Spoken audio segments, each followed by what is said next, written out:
Well, ladies and gentlemen, boys and girls, everybody from all around the world, hello and welcome to another episode of The Watchable with me, your host, Jean-Luc Welch. Let's get excited. Let's make some noise. Let's clap it up. Let's all get ready for this weekend and to get ready for this episode because it's a championship round of today's show. All day long, you all control the conversation of where we go, what we do, and how we transpire in all of our talks and debates in the world of boxing and beyond. That's right, NBA, NFL, and anything of the like in the sports world. If I can talk about it, I can be about it. Also, as we're going to cover some of the bigger developments as the boxing world still rolls on, even beyond May 2nd on tomorrow morning and night.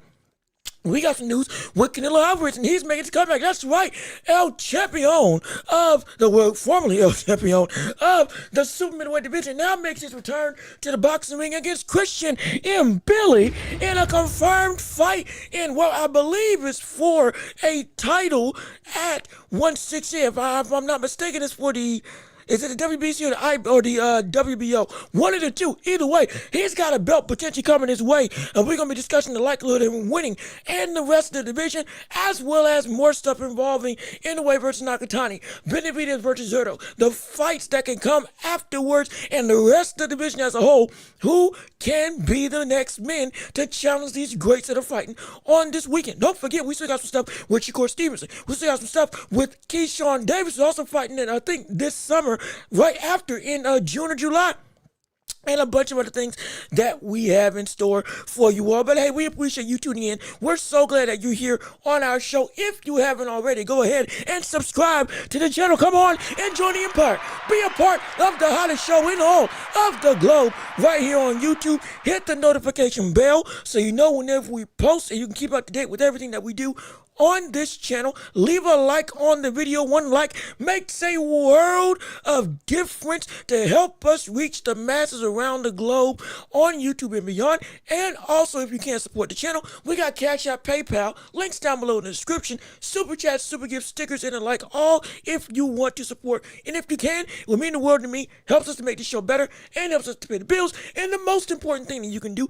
is to share the show with everybody that you know, so we can keep on building up this empire and making it better, bigger, and stronger, so everybody can be here and know what we got going on. Absolutely. We got people in the chat already, like Burr. What's going on?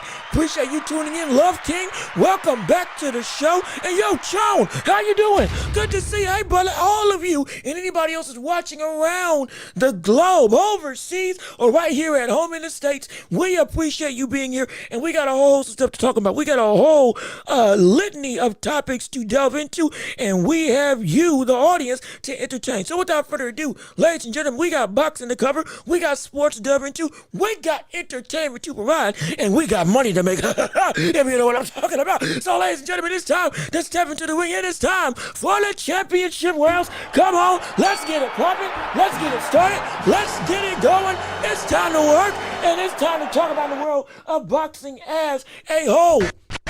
Yes, sir. And the first thing of the day, we can honestly go a whole different litany of different avenues and ways. But I think we're going to start with what Bird said at the first chat of this show. 168, looking mighty fire. And he's showing up right. It is looking mighty fire because now we got to come back and Canelo is here. Yes, sir. Oh, yes, indeed. He's back. The red-headed assassin of the boxing world has returned to the ring to have his shot at glory one more time at the end of his career, as he has been announced and confirmed that he's going to be fighting Christian MBILLI for the title, or one of the 4 titles, at 168.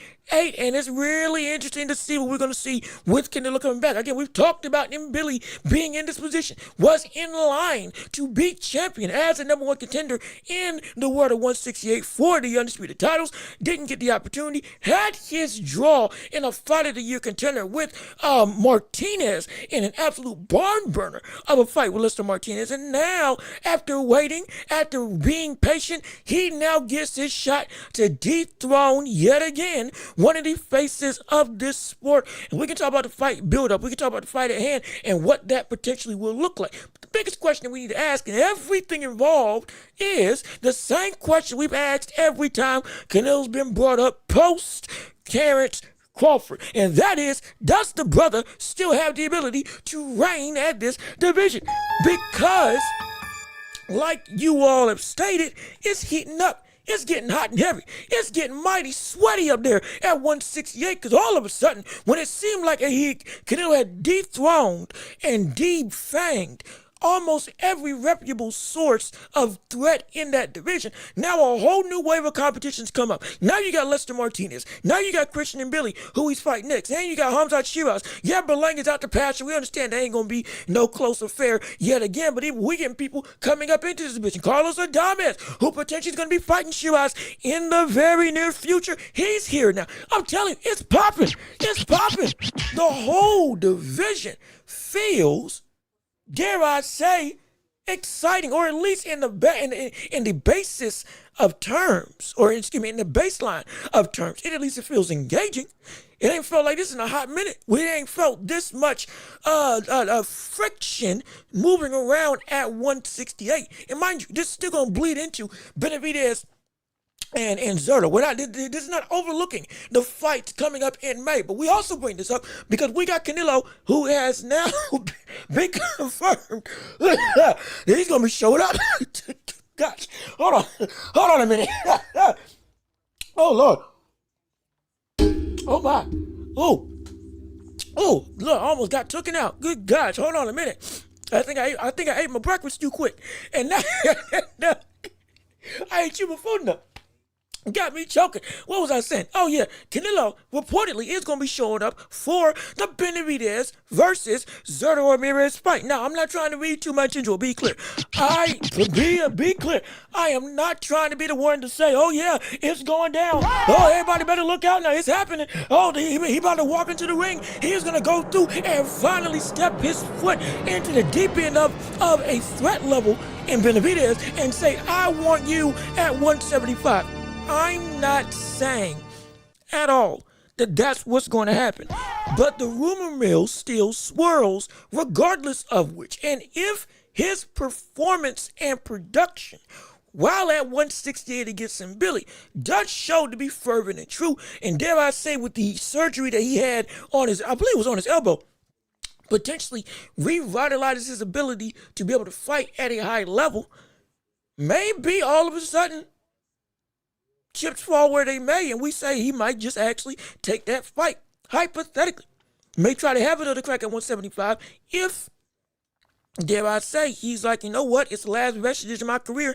That currently is the biggest fight I can have, especially if we see Benavidez win against Zurdo. All of a sudden, I got some legacy to prove.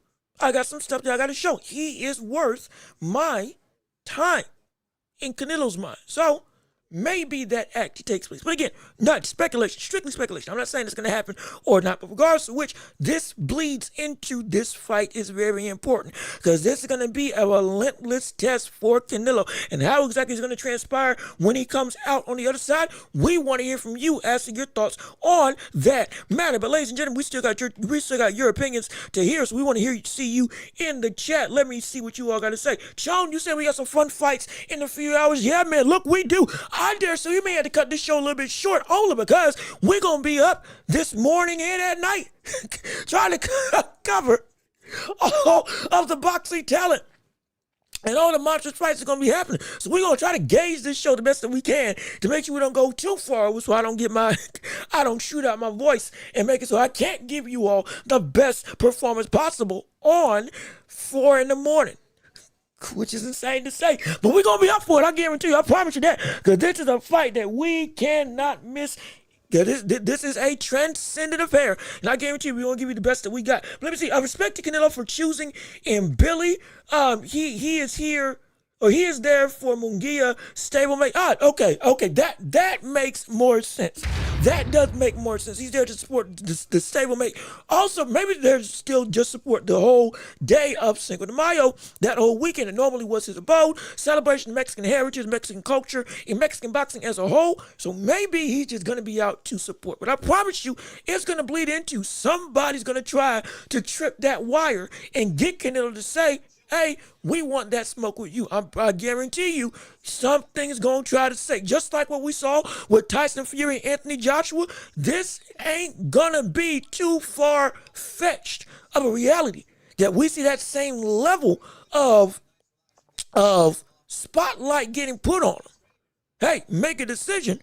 We get that happen. Now, again, what's going to happen afterwards? Don't know. But I'm almost assured we're going to get that same type of moment potentially happening. And if we do, well, we see what happens when that does take place. Let me see. Burr, you say, but Canelo's going to show him a thing or two. I think so as well. But like I said, the whole testament is the pressure of MBILLI at this older stage of Canelo. How can he abide in that at this stage in his career? Let me see. What time does the Inoue fight start? So the Inoue fight starts at 4 a.m. 5:40 over here on the East Coast. If we're going by what's slated in New York City. In fact, I even got, I think they put out a whole picture of the times at which the fight would actually start. And so if I got it, if I can find it, I'll put it up. But I believe it's supposed to be 4 a.m. 4 a.m.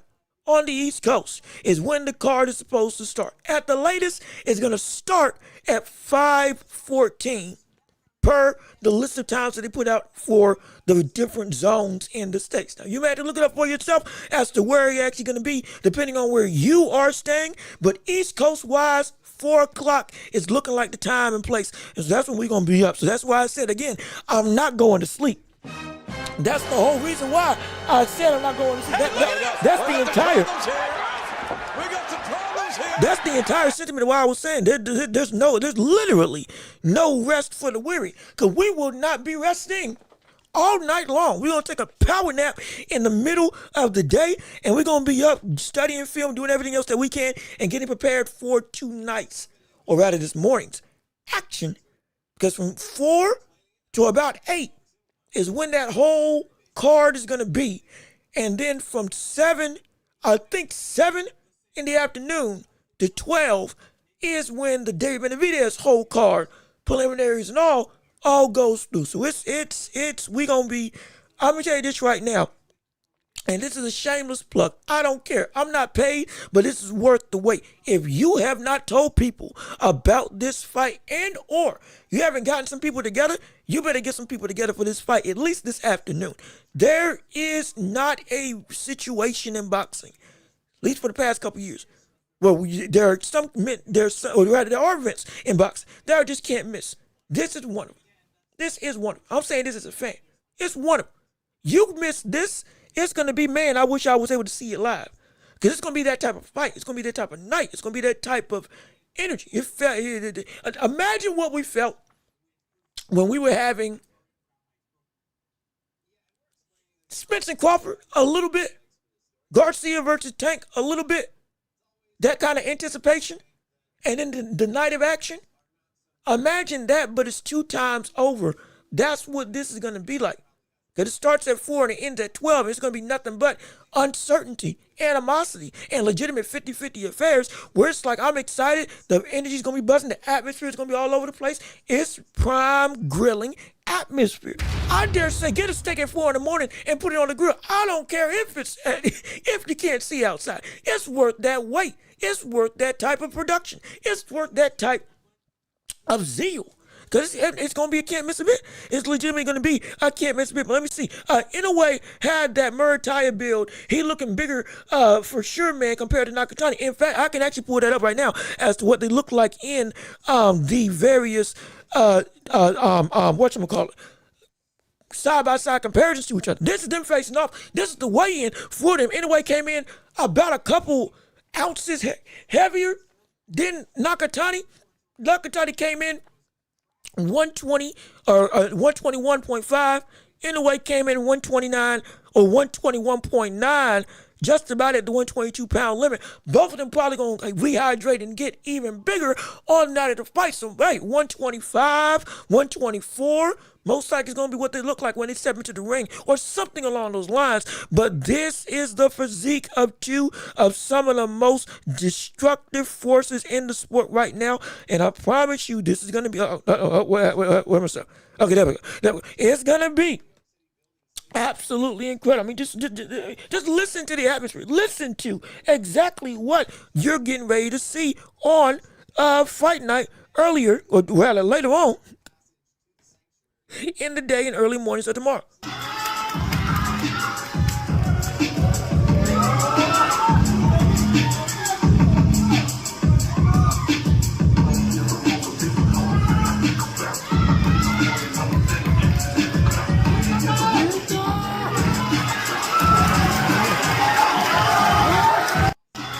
And look, I'm gonna say this is, I'm sorry, Alan Picasso is about the same size as Nakatani, roughly, but Nakatani looks a whole lot taller than I realized compared to what we see with Inoue.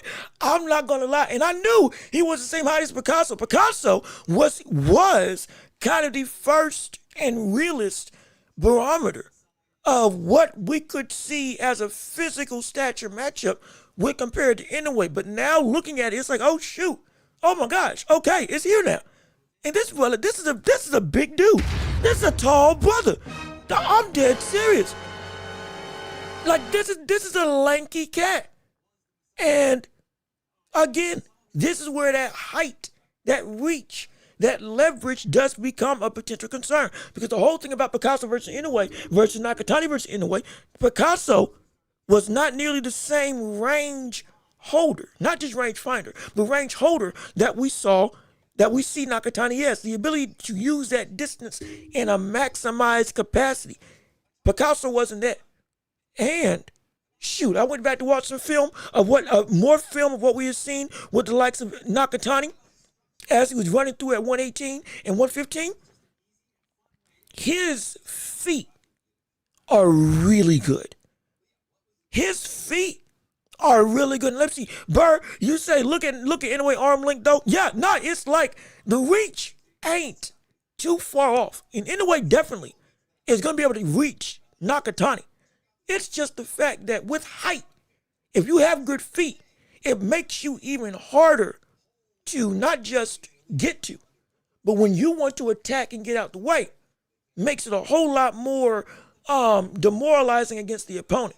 And watching more of Nakatani, one thing I didn't bring up, he's got some really good feet, and the dash and dart ability of attack and get back safe is a lot quicker than I realized. It's a lot quicker than I realized. I'm dead serious. It's a lot quicker.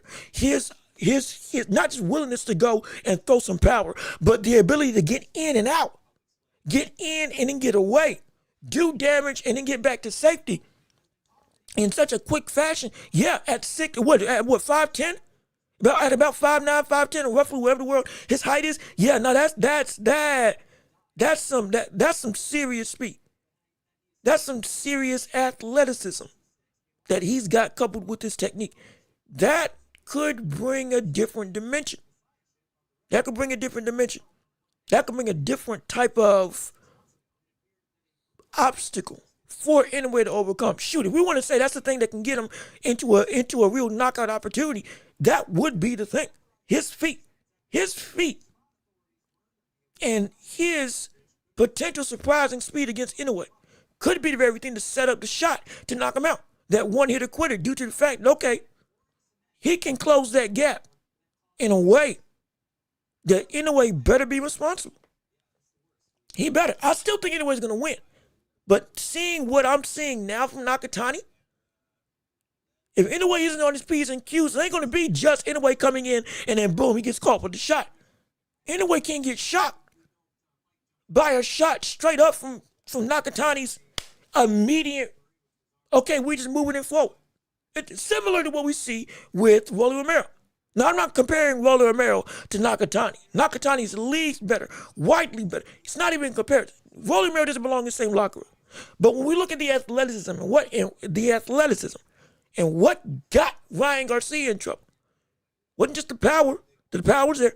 It was the explosiveness of Nakatani, or rather of Rolly Romero, to get inside and catch Ryan Garcia. And with Nakatani, that same, oh shoot, type of, oh I'm here, it can do that. It really can. We see it with other people, in smaller guys, crazy enough, like with Gary Russell Jr., that dart and dash speed. Gary Antoine Russell, he's also shown that dart and dash speed. Shoot, we want to be completely honest, Andy Hiroka was doing that as well in his own fight against the likes of Gary Antoine Russell. When he actually committed to wanting to be offensive, getting in, not just with the length, but like, oh shoot, Gary was like, whoa, what's going on? Nakatani has that in him as well. So in a way, better be careful. You better be really, really careful, because if not, something can go bad. Something can go bad. But let me see. Al Booker, how you doing? Good to see you. Thank you for joining in on the show with us today. We appreciate you on our live. Like I said, we are hours away from one of the biggest fights of the year. There is no debate from two of the biggest fights that we got right now. There is no lack of excitement at all. And again, this is championship rounds. We can talk about anything surrounding the sports world, boxing and beyond. We got Canelo on the docket that we can discuss what you think his fight's going to be like going up against Christian MBILLI. The whole of the super middleweight division, who do you think will be the men to come out on top in the reign when the dust settles in this very surprisingly deeper division than expected? Could we see a newcomer all of a sudden arrive into the 4A and shock the system of this sport? Like potentially, hey, Janibek, if he decides, if once the ban lifts after a year, if he says, you know what, I'm moving up, if that does happen, what's his chance of potentially becoming a champ up here at 168? But there's a lot of stuff that we can discuss and beyond that we want to hear from you all in your responses, your reactions, and your debates and conversation. So put it in the chat. Keep on liking the stream and keep on sharing the show and keep on letting your voice be heard so we can continue to have you as a big part of this conversation around the boxing globe. No question about it. But let me see. Burr, you say we need Andy back in the States. We do? Will we get it? I don't know. I would hope. If we're talking about Andy Hiroka, and I would hope that he would get a fight here. I would hope he would get a rematch here against Russell. It would make sense. It's a fight that could be on a co-main event. I promise you that. It's a fight that could be on a co-main event for any card. And I dare say, shoot, if you want to make it exciting, put it on the card of Boost versus Zayed. I'd do that. I don't care. It's a month out. Guess what? So be it. Put that fight on that card if you can. That'll be phenomenal. That'll be a fun fight. That'll be an incredibly fun fight. Let me see. That's crazy how Inoue was a stablemate. And I heard he switched trainers recently. I did not know that. That I didn't know. I didn't know that he was Inoue's stablemate. That's news to me. Shoot. My gosh. I'm surprised with being under that stable that you would want to switch trainers with that type of regime. Now, that doesn't mean that, hey, it wasn't potentially for the best. Because you got to understand, while every trainer is great, or not every trainer is great, but even great trainers are just a bad match for a fighter as their career potentially develops. That could be that situation. But it's very hard for me to see that when it comes to the stable and what we see with the Inoue camp as a whole. Man, good gosh. I'm shocked. I wouldn't leave that if I was him. But like I said, it's his career, and I'm not denying it, that he may need it to change. So hey, it is what it is at this point. So I'm not gonna speak against it unless we see that stuff starts to falter. It is like, all right, maybe you need to go back over there and get yourself right like you were before. But again, we'll let time be the deciding factor on whether or not that will be good or bad. But let me see. I want Inoue versus never. Wait a minute. Wait, wait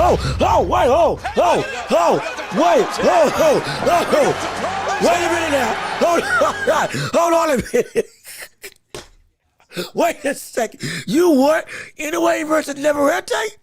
Oh, gosh. Look. Oh, shoot. Huh. Oh, man. That's... I'm sorry. The shock is because... And Sean, you may be... you've been here for recent... But if you haven't been here, but if you haven't seen the earlier days of this show, I used to hate Navarrete. I despised Navarrete early on, me starting this whole community. I hated Navarrete. And now I've learned to love him. I legitimately am excited to see him fight now every time out. Because that unorthodox style, it grew on me. Next thing you know, I started to see, okay, boom, I get why it works now. It's not just you being lazy, brother. You actually got, it's a game plan. And now I'm saying everybody that Navarrete faces off against, the brother is 100% beatable. But my gosh, to beat him, what you got to do is ridiculous. I said that brother would give some of the best boxers in the land trouble, strictly because of how much off rhythm that brother fights. And now, against Inoue, I hate to say it, but it's an actual viability. We could see that take place. We could see that actually happen. We could. And shoot, man, if we do, I think Inoue's gonna win. But it's gonna be. What I'm about to say may be. No, I'm gonna say it because that's how I feel. Navarrete versus Inoue has me as scared as Nakatani versus Inoue. That fight is the only other fight. That Inoue Nakatani, Inoue versus Espinoza, and Inoue versus Navarrete. Those are the only three fights that I'm genuinely scared. Okay, we may see Inoue lose those. If there was three people that would have, if anything goes bad, they can get it done and get this upset win, it's them three. And Navarrete is Nakatani's the most even. No question. He's the best out of them all. But Navarrete is the most violent. He is the most dangerous bloody road that Inoue would have to go through. Not because of skill, though he is skilled, but the amount of punishment that we may have to see this brother go through to get the win against Navarrete. Oh my gosh, that's horrifying. That's scary. That's scary. I've said Navarrete's style would even give Tank trouble.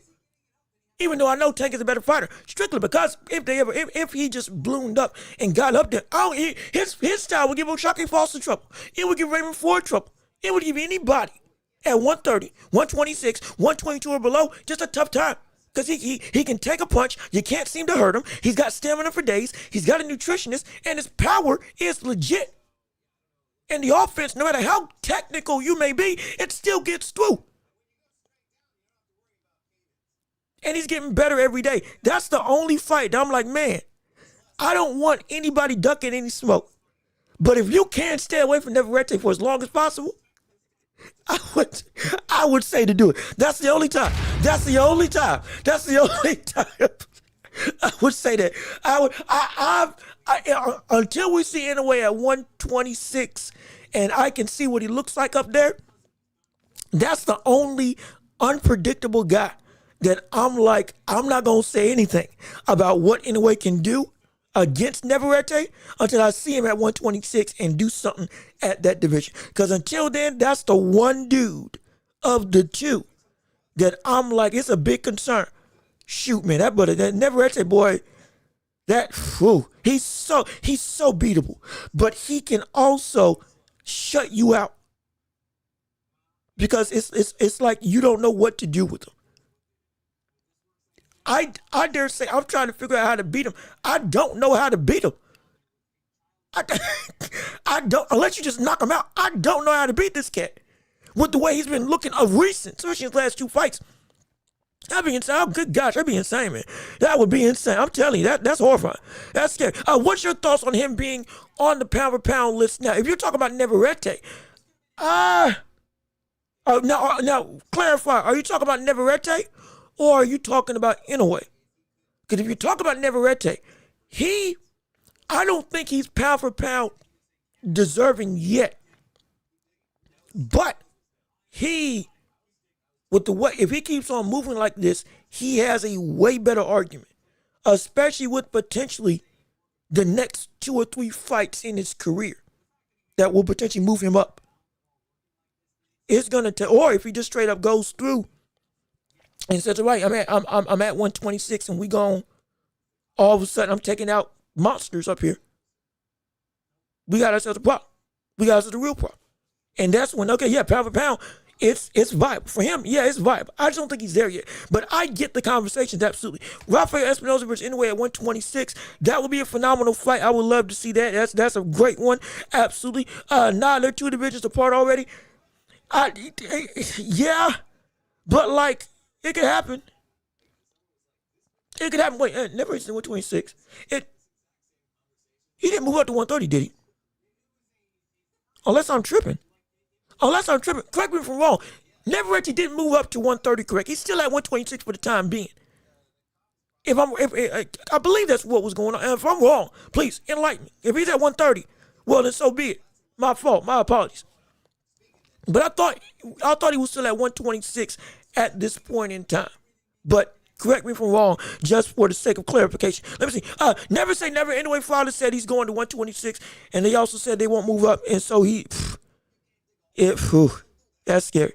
That's if that fight ever happened, boy, that'd be scary. Let me see. Anyway, has a lot of fights at 126, let alone up at 130. He's got more immediate fights at 126, strictly because he can go after all the titleists immediately, 1 through 5, without any lag time. It can be straight up 1, 2, 3, 4. I'm going after Espinosa, Angelo Lee, Brandon Figueroa, and Shushu Carrington. I'm getting the belts straight up, one by one by one by one. It can legitimately be like that. If he so chooses. Then afterwards, in the rest of 126, there's still some great viable names. But the bulk, he can knock it out in 4. Literally, in 4 fights. Let me see. Let's see, I know I'm reaching and doing the matchmaking. Imagine Shakur. Shakur,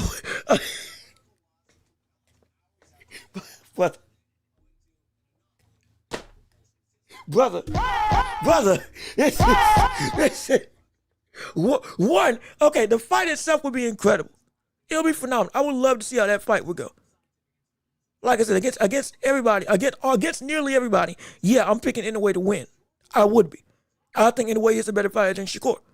But Shakur is as technical of a fighter as you can find out here in the globe. Arguably the best technician that we got in boxing. So he can definitely beat him. If they were scaled up even with each other, he could definitely beat him. But that fight would be a real chess match, boy. But then if it turns into a fight, this would be the one that I would be like, man, Shakur, to back up the claim that Shakur always says, I can throw down. Y'all don't think I got power? I got power. If I need to fight, yeah, I'll do it and still do it clean. All of those claims will be tested in a way that would have never been tested before, because it would turn into a real scrap, a technical scrap, but a scrap that Shakur doesn't like to be in for his own style, though we've seen him do it. And he would have to dip into that Zepeda bag one more time. But now against a fighter like Inoue, yeah, that can backfire. And Inoue could box with him if they were scaled up to the same size. But that would be a very interesting chess match. That would be a very, very interesting chess match. I would love to see it. Let me see. The next super fight, super challenge, the next super fight, super challenge is Bam. Now again, we said it yesterday. I said that I think Bam's gonna get the winner of this fight. People are saying it ain't gonna happen. We're gonna find out afterwards. Because I guarantee you, somebody's going to call out somebody within the week or month of this fight. Promise you that's what's going to happen. Because time always moves forward. And they've all been eyeing up each other. So we're going to see if that takes place. I for one will hope we see it early next year if we can get that opportunity. Because I doubt whoever wins this fights more than twice after this fight. I doubt it. I would assume, strongly assume, that they made that with how active they both were. Because Inoue fought, I think, 4 times. Nakatani, I think, fought twice or 3 times last year. This may just be one fight, and then we done. And next year we're gonna continue it, but give my body a rest. Maybe off the backs of what happened with Inoue constantly being active and Nakatani constantly being active, although in 2025. So it could be whoever wins, stock up. Because the next fight is gonna be that great super fight, and now you gotta make sure you at 100%. Let me see. Inoue versus Bam is also good, but I'd rather see the other fights. I'd rather see that fight, Inoue versus Bam, because that is the claims at stake. If we saw within a year, Inoue beat Bam and Nakatani. Excuse me, I blanked out for a second. If we saw within a year that Inoue beat Bam and Nakatani, dare I say, hypothetically back to back, the conversation that would have for him would be ridiculous. And if Bam comes out and beats either one or both of them, afterwards, it's like those conversations change. There's a real litany that within like 3 fights, the trajectory of the face that runs the place in the landscape of boxing can shift with those 3 being jostling for a position. Literally, a carousel of violence that they all take part in.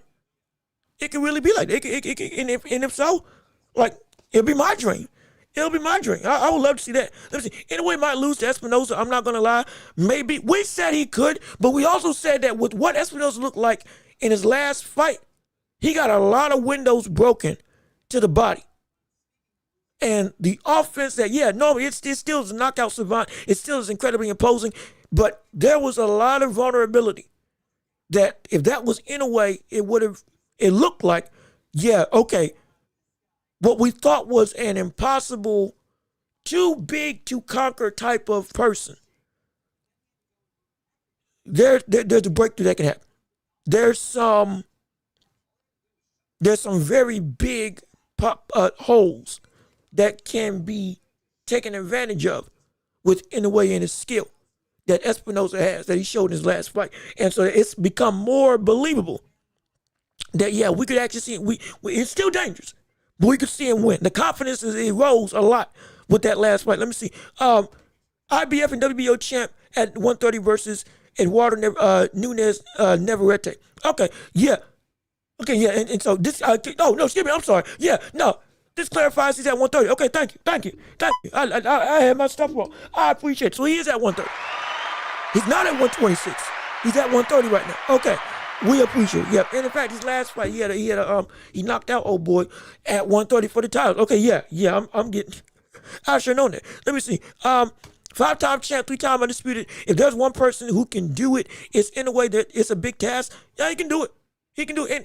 And be clear, the loss of any of these fights right now, is absolutely viable because of the action that's going around. With Inoue specifically, but anybody right now, Inoue, Nakatani, Bam, somebody is going to lose at some point. That within all of them, with the way that they've been going, somebody's going to lose. If you can make it out of this unscathed, yeah, it'd be incredible. Again, Terrence Crawford was able to do it, but it's like, man, if he lost with Spence, Madrimov, Canelo, or shoot, even some of the fights at 147 before Spence, it shouldn't be demonstratively held against him because of the run that he's going on and the runs that we're seeing these people now go on with them constantly fighting big time opposition, big time threats that are comparable to their level, and saying, hey, it is what it is. That's the biggest thing about all of this. We don't want fans to say these people were never as good in the first place, or their O is not there anymore, and now they were never what we said that they were. The all-time great conversations were never valid. This man sucked, and we knew it already. He was just a fraud. Everybody except for this one dude was a bum. So now when you face off against a real monster, well, you ain't really like that, are you? That's an ignorant sentiment, because that's how a lot of people feel, because the only thing that matters is the O, the zero, the undefeated record. And their knowledge of who is good or not good is finite. This isn't me throwing shade. This is understanding the landscape of a lot of fight fans. They're fans, and we love it. But the respect of person doesn't translate the same way, even though you like the sport. There's a lot of people that like basketball. And even still, there's a lot of people that disrespect what goes on. Perfect example, Nikola Jokic just got beat in the first round to the Timberwolves with only Rudy Gobert as the last healthy person there. This is going to hurt how people view him. But now people are saying that he ain't one of the best offensive centers in history and doesn't belong as one of the best players that the NBA has ever seen. Both of those statements are true. He is one of the best players we've ever seen. He is one of the best centers we've ever seen. But now people are saying, you're not even top 30. See what I'm saying? Now it's overboard, but those types of one defeat changes the whole feeling, even after 3 MVPs, a championship, a finals MVP, and you breaking records left and right at a position that it should not be possible what you're doing at this consistent of a rate. Over the last 3 years, he's averaged 27, 10, and 10. And yet, people still say now, after this loss, Jokic ain't like that. Even though he whooped their favorite team 3 times over the course of last seasons. Or multiple seasons last year. This same thing translates to boxing. People don't remember the good times or the greatness of a fighter. It's the defeats that, for many people, go and hold back a legacy, even though their legacy still should be what it is. And so we got to be careful with that. We're about to run into that same threshold right now with Bam, Inoue, and Nakatani.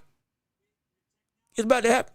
It's about to happen. Let me see. I want to make sure I keep on reading so I don't get too lost in the shuffle. I honestly don't know who wins against Inoue versus Rodriguez if it happens. Extremely good fighters. It's 50-50 to me.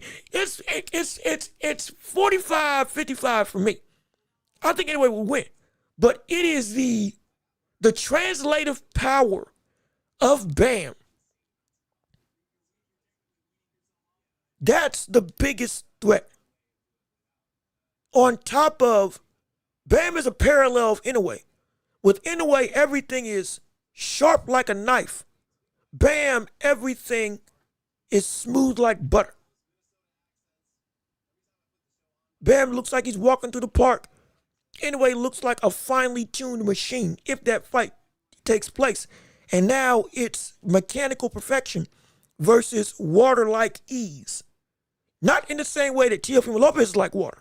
But in terms of, like, with Bam, everything is so effortless, defensively and offensively, that it's like, it looks like he's not trying.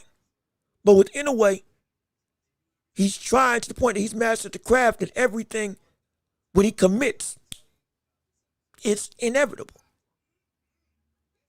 That type of clash, good gosh, man, what that can equate to. It's something incredible. Let me see. I will put him above Usyk in the GOAT list if he beats Junto this Saturday. Do you have Inoue? Do you? Inoue has 28 world title fights. And yeah, he's got outside, what is he, 32-0? 31, 30, 29, 20. Outside of 4 fights, he's fought or defended for a title in his entire career. Nearly the whole time. He has broken, I believe, Larry Holmes' record for the most Ring Magazine title defenses for a division. He has, there's so many records he's broke during this run that it's preposterous. He's reigned and held a belt. I think after his 15th fight, he's never lost. Or rather, was it once after it's no? I'm sorry. Excuse me. He's never let go of a belt outside of when he relinquished it, moving up. Every belt he's had, he's held on to and never let it go up until okay, it's time for a new challenge. Right now, GOAT conversation. They're both still in their careers. I've heard my stuff about Usyk and the heavyweight landscape of what he is as an all-time great, and he does deserve to be in that conversation. And with Inoue, I've said what he can be for his career, all-time wise. However, before I can say concretely where I put Inoue, I need to see how this fight goes. Because if he does accomplish it, I got to look back at some stuff. I've already said he's on pace to be the best fighter I've seen since Roy Jones Jr. For me. And as a nearly perfect fighter, he's as close as I've ever seen to the likes of Sugar Ray Robinson in all perfection. Execution, technical ability, knockout power, speed, punch perception, game plan, adaptability, chin, heart, all of that. If I could build a fighter, and most likely would be what we see with Inoue right now. Dead serious. I've said that on multiple occasions. He is on pace to be one of the 5, if not 3, greatest fighters we've ever seen by the time his career ends. But because his career isn't over, I can't put him there yet. On that outright plane for all of boxing. But he's working his way up. He's working his way up very quickly. I've already thought that he's greater than Usyk all time. That's not because Usyk is a fluke. But even with how Usyk was running, this is a whole different game. He's accomplished what Usyk is 38. And he's accomplished in just about as many fights in less time what Usyk has accomplished. And more so. While being younger than Usyk right now, who's at the top of the mountain. Years younger. Like he's got an opportunity to do this. Again, he's got an opportunity to do what we just saw Terrence Crawford do. 3-time undisputed. And what can arguably be his most demonstrative division today at 126 if he wins. And he can do it in a fashion that it's like, oh my gosh, he makes it look easy. There's the volatility for what this new pedestal could be is insane. And we've talked about this, and we have a lot of people chat. I'm trying to make sure I keep up with everybody. But this is something important that does need to be said, and so I do want you all to listen up if you can. Inoue is building a mountain, just like we talked about in the past with other people making mountains in this empire versus empire type of fight. Each mountain is a kingdom. Every kingdom gets built up and laden with gold.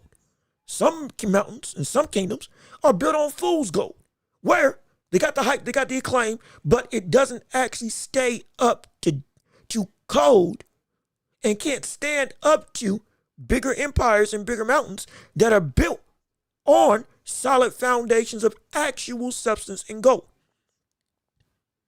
Even if their mountain out of fool's gold looks bigger, when put up against even a smaller looking mountain, all of a sudden the value goes down there. The smaller mountain is actually the better kingdom. Inoue is building up a mountain that is rivaling some of the most complete mountains that we've seen in boxing history. And the tectonic plates are shifting right now. And if they shift right, this mountain's about to explode and turn into an absolute I mean, a unit, a landscape on its own. And there's some others that have that same potential ability. But the potential energy around Inoue right now, it's something that is almost second to none with what his career is about to look like. If he's able to be successful in this same type of vein. And I'm not above saying I've put Crawford in my top 10.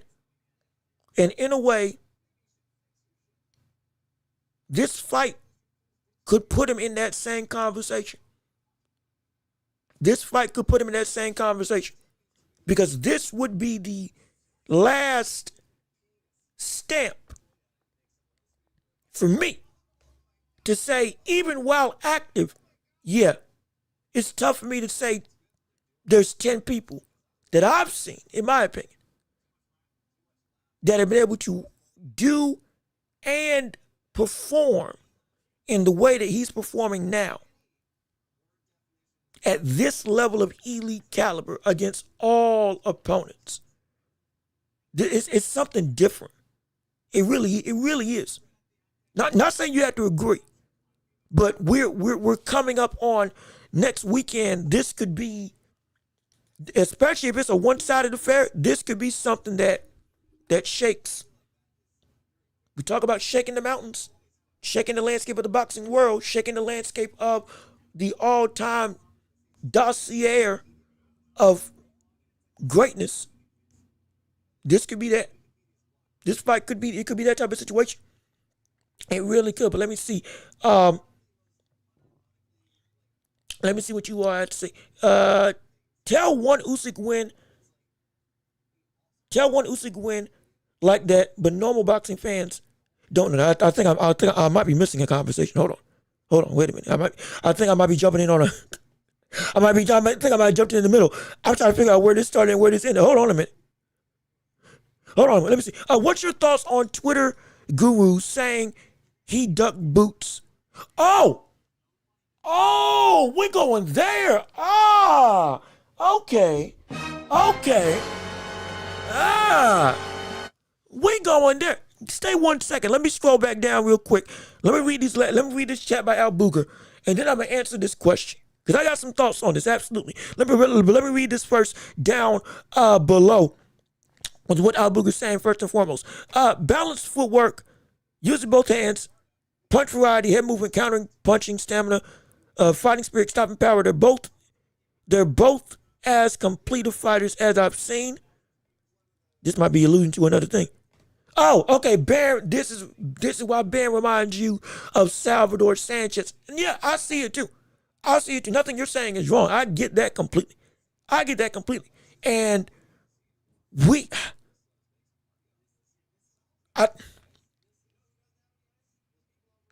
the only difference, and this is not making Salvador look weaker. It's not at all. But Bam, like Mike Tyson said, Salvador would let people, if you weren't as good as him, you'll probably go the distance with him. But if you were good like him, you weren't seeing the end of the fight. That was just Salvador's thing. But he was still insanely great. And he is insanely great. Because he was so good, he could do that. Bam, he just, more often than not, he is going for the finish.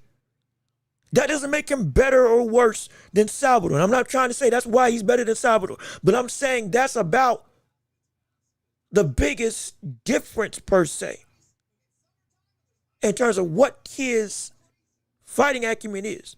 Because they were both killers regardless.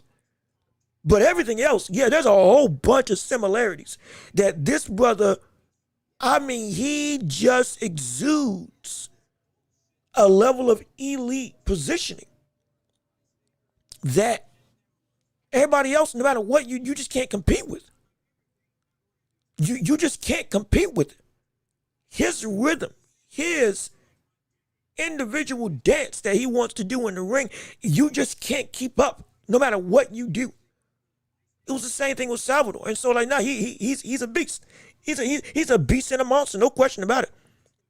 Let me see, that would actually be a good fight. The only man to beat Brandon was Stephan, And the only guy to knock out Stephen was Inoue. Okay, I see. And this is in response to another comment you had earlier. Yeah, I agree with this. Bird, I do agree with this. I can see that absolutely. But let me go back up to Chone's chat real quick because I do want to answer this. What's your thoughts on Twitter Guru saying that he, in terms of Terrence Crawford, ducked Boots? I honestly laugh. So, I've said this before. Boots was coming up to 147, or was in 147, and was, doing his thing, getting the record and all that stuff. Crawford was he was fighting Kell Brook, fighting Sean Porter, fighting all these other fighters, then Errol Spence Jr. Boots got to a position to where that fight with Crawford and Boots was viable. Yeah, after the Spence versus Crawford win. But at that point in time, Crawford had even said himself, Bill Haney told me, hey, you can go after Canelo during or directly after the fight with Errol Spence Jr. No, he said he can beat him before. Crawford blew it off. Then when the Spence fight was coming up, said it again, and Crawford was like, wait, is this possible? And he said, okay, bet. I'm going after that, after this fight. He beat Spence. He got control. He became undisputed. And then he moved up to 154 because he wanted to go after Canelo. But he went after a title against an undefeated champion that had became a champion in his 10 fights and had a deep amateur record with legitimate pedigree and took his belt afterwards. I've said this anytime somebody moves up for a title, it's not ducking if you're going after a championship at a bigger division. And don't forget, the biggest thing with Boots is Boots was, for a lot of people, wasting time trying to put himself in a position beyond just he's a great talent, he's a great skillful fighter, he's this, that, and the third, all this in a bag of chips. He was trying to, people were saying he was slow to put himself in a position to get to Crawford's or Spence's caliber of, okay, you're immediately in the vicinity because of the names that he was fighting. And now when he got there, one, he was after 2 struggling fights with Shukajan, and 2, Crawford had already committed to moving up. And people say he ducked Boots at 154. Boots wasn't at 154. Do we forget that? Boots took a second fight with Shukajan. And he fought David Avenesian.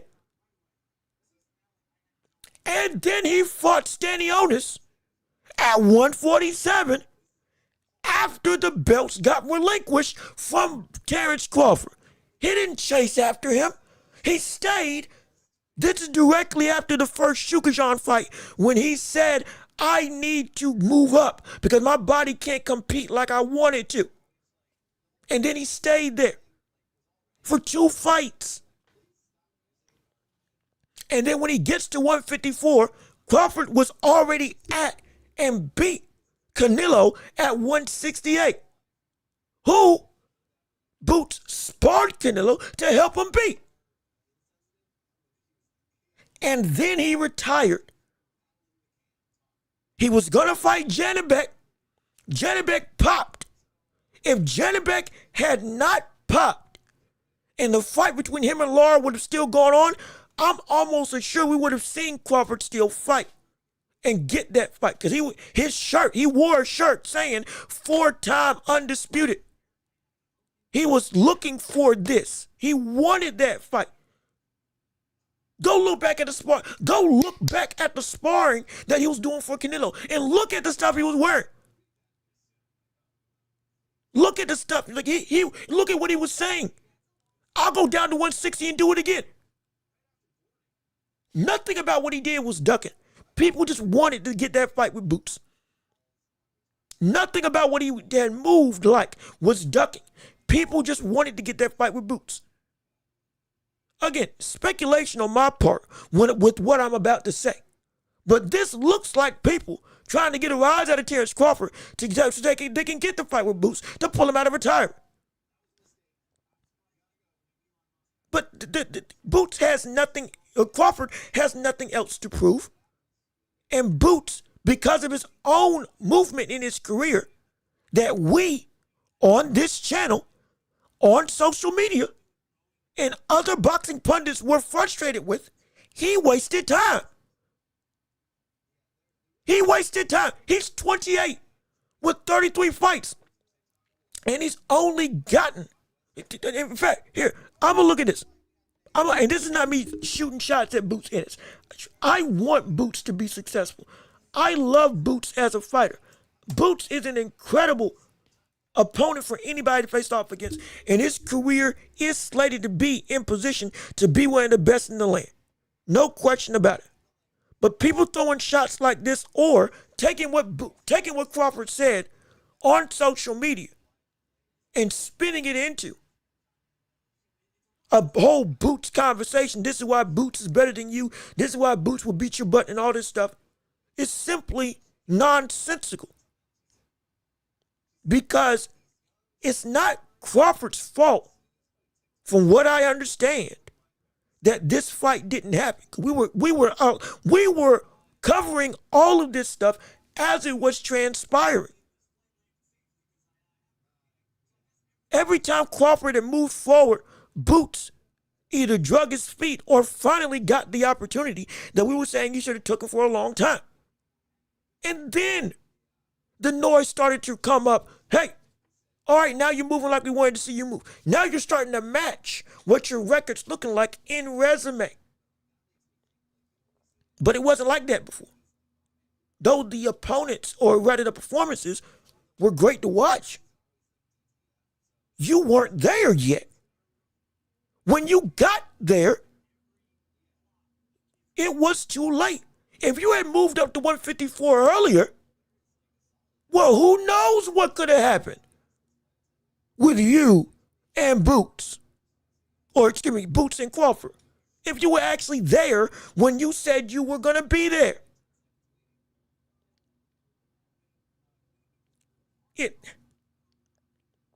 To me, it's an idiotic sentiment. It's an idiotic sentiment. And I'm not one, I don't play defense. I'm not trying to be the guy who's trying to defend Terrence Crawford. They're all because, y'all just being haters. I don't play that game. We are an unbiased channel as much as we can on this show. We try to give you all evidential, not even circumstantial. We try to give you all proper evidence and proper context to make sure that you as fans are informed to the best of my ability. Because that's all I can provide. We can debate, we talk, we have fun and all that stuff. We love discussion. We love discourse. We want people bringing different opinions. We love that on this show. But what we can't do is overlook, we still got a timeline that we got to follow of what actually happened. And that's what happened. It's not a correct sentiment. It's not. It ain't. And part of it is because Boots wasted time. It doesn't change the fact that that's one of the biggest reasons why we didn't get that fight. Taking fights to put yourself in a position for that earlier would have helped you. It would have helped you immensely.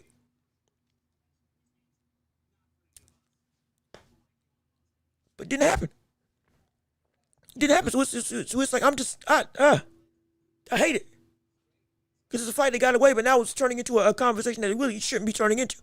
It shouldn't be, at least not to me. But let me keep on reading what you have to say, because I want to see your thoughts and opinions on it. John, you say it's hypocrisy. I'm kind of with you.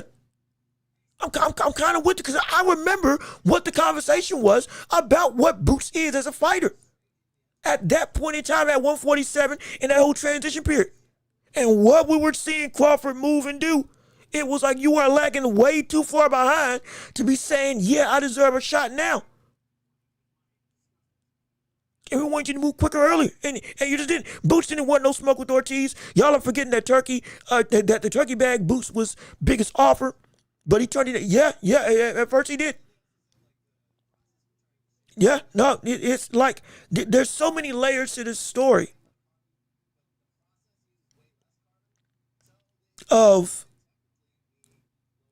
Boots' career as a whole. And so, like, it's frustrating. And we just got out of Boots being in this frustrating state because he's fighting Xander Zayas. He's going after a title. He's moving like we said he should be moving with 30 plus fights on his resume. Now, though it's later in the game than we wanted it to, now you're getting into the deep end with the people that are actually movers and shakers. Well, you should have been in this position already. And so I don't want to go and try to lambast him and say, oh, you're horrible, because he's not. But it is what it is. At this point, if you're going to bring up this conversation, it is what it is. Because it wasn't like Crawford was ducking people. It wasn't like he throughout his entire career, he had been moved. He was moving to try to avoid one person. It was the other way around almost every time.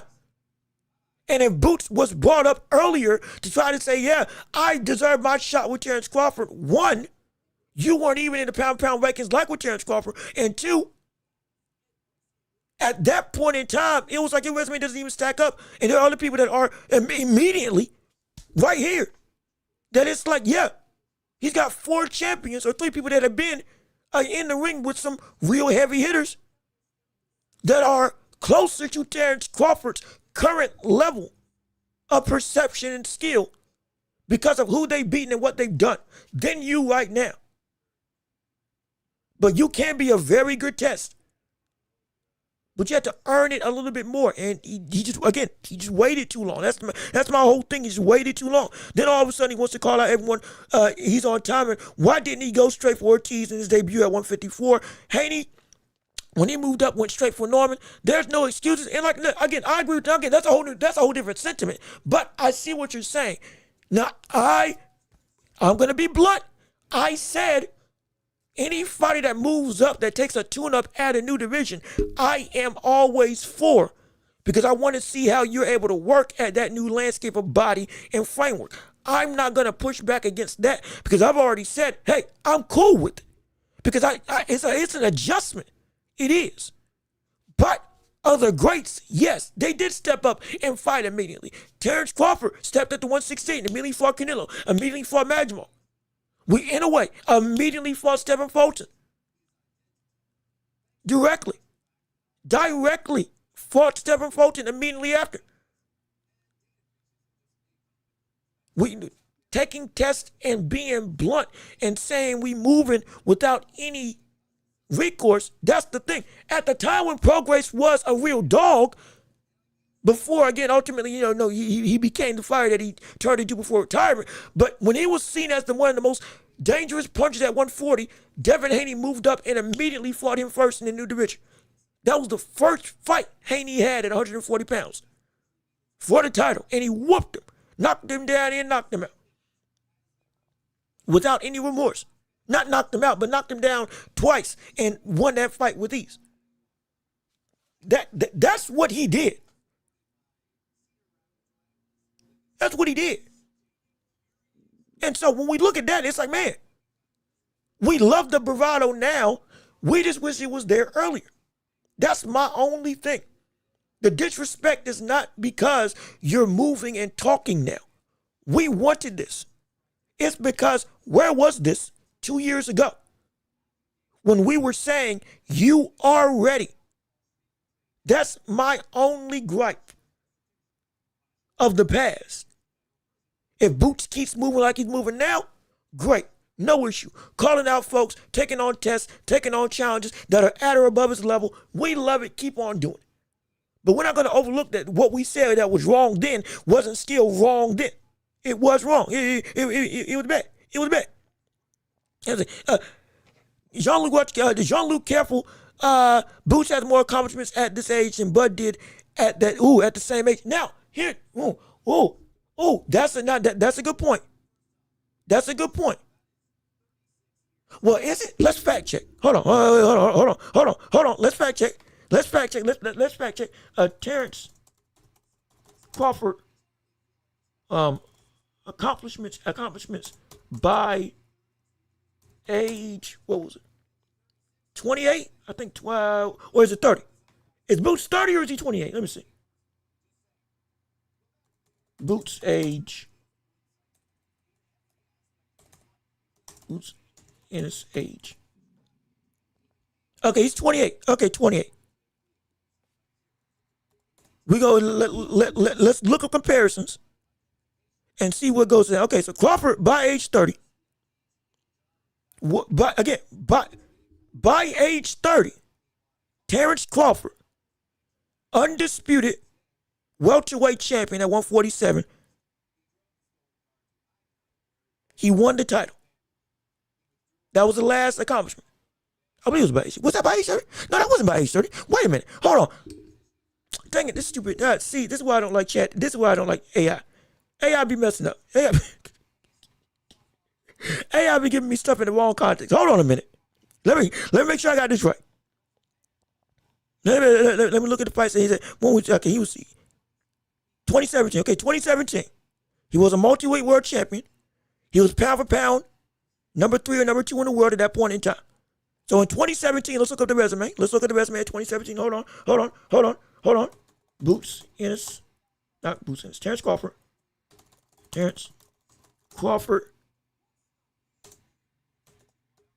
We're gonna use box trick. So in 2017, he was 30.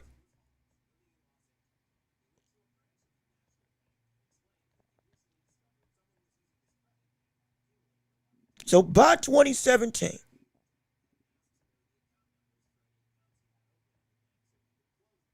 he had beaten Ndongo, Diaz, Postal, DeLorean, Mundo Bertrand, Yuriokis Gamboa. He was lightweight champion when he beat Gamboa. Where's that? Let me see. No, beat Ricky Burke for the lightweight title, WBO lightweight title. Beat Gamboa, defending said belt. Then went through, again, I'm reading off a box trick. Then beat Beltran, still defending WBO title. Moved up to 140 in 2015. He was super lightweight champion at 140 pounds. He beat Thomas DeLorean. Kept on winning. Beat Victor Postal. Unified the super lightweight division. WBO and WBC. Kept on winning. Beat Ndongo in 2017 to get 3 of the 4 belts. And he was 30. He turned 30, 2017. And then moved up, fought at welterweight, and beat Jeff Horn. Took Horn's belt that Horn had took from Pacquiao in a robbery of a decision. Then he beat Jose Benavidez, defended that belt, kept on defending it, beat Amir Khan. This is 2018, so he's about 31 at this point. And then Calabasas for the welterweight, kept on defending the welterweight, kept on defending that welterweight title all the way until he got to 2023 when he beat Errol Spence. So he had become a 2-division undisputed champion. Or rather, he had become, at minimum, a 1-division undisputed champion by the age of roughly 30 or 31. And then, was it 2017 to 2023? 32, 33, 34. 18, 19, 20. 21, 22, 23. Shoot, by 37? 36, he became undisputed champion 2 times, I believe, if I got my math correct. I don't know if Boots had accomplished all of that, to my knowledge. Again, we're going through the accolades of Boots versus Crawford. By the time, I'm rounding up to 30 at this point. But we say 28. Either way, did he accomplish more? He became a 2-time unified champion. Not 2-time. Boots became a unified champion at 28. He beat Stanionis. He beat what's his name? What's his name? What's his name? But who hadn't been knocked out before. Ramon Villa. Villa, that's what I'm thinking of. Villa. I don't know if he had done it. I don't know if he had done as much at Crawford by the age of 28. Reading off what Crawford did by the time, again, up to 2017, but even if you want to take that away, I don't know if he did as much. Unless, again, I'm still misreading some stuff. But again, that's why we're using you all. That's why we're here. So we can have again, it's a discourse. It's a discourse. I don't think that he did more than Boots by age 28. But I'm trying to make sure that sentiment's right or wrong.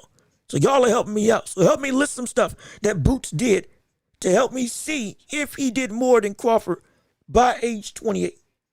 Because it's not sounding like it. But if he did, I'll take it. No problem.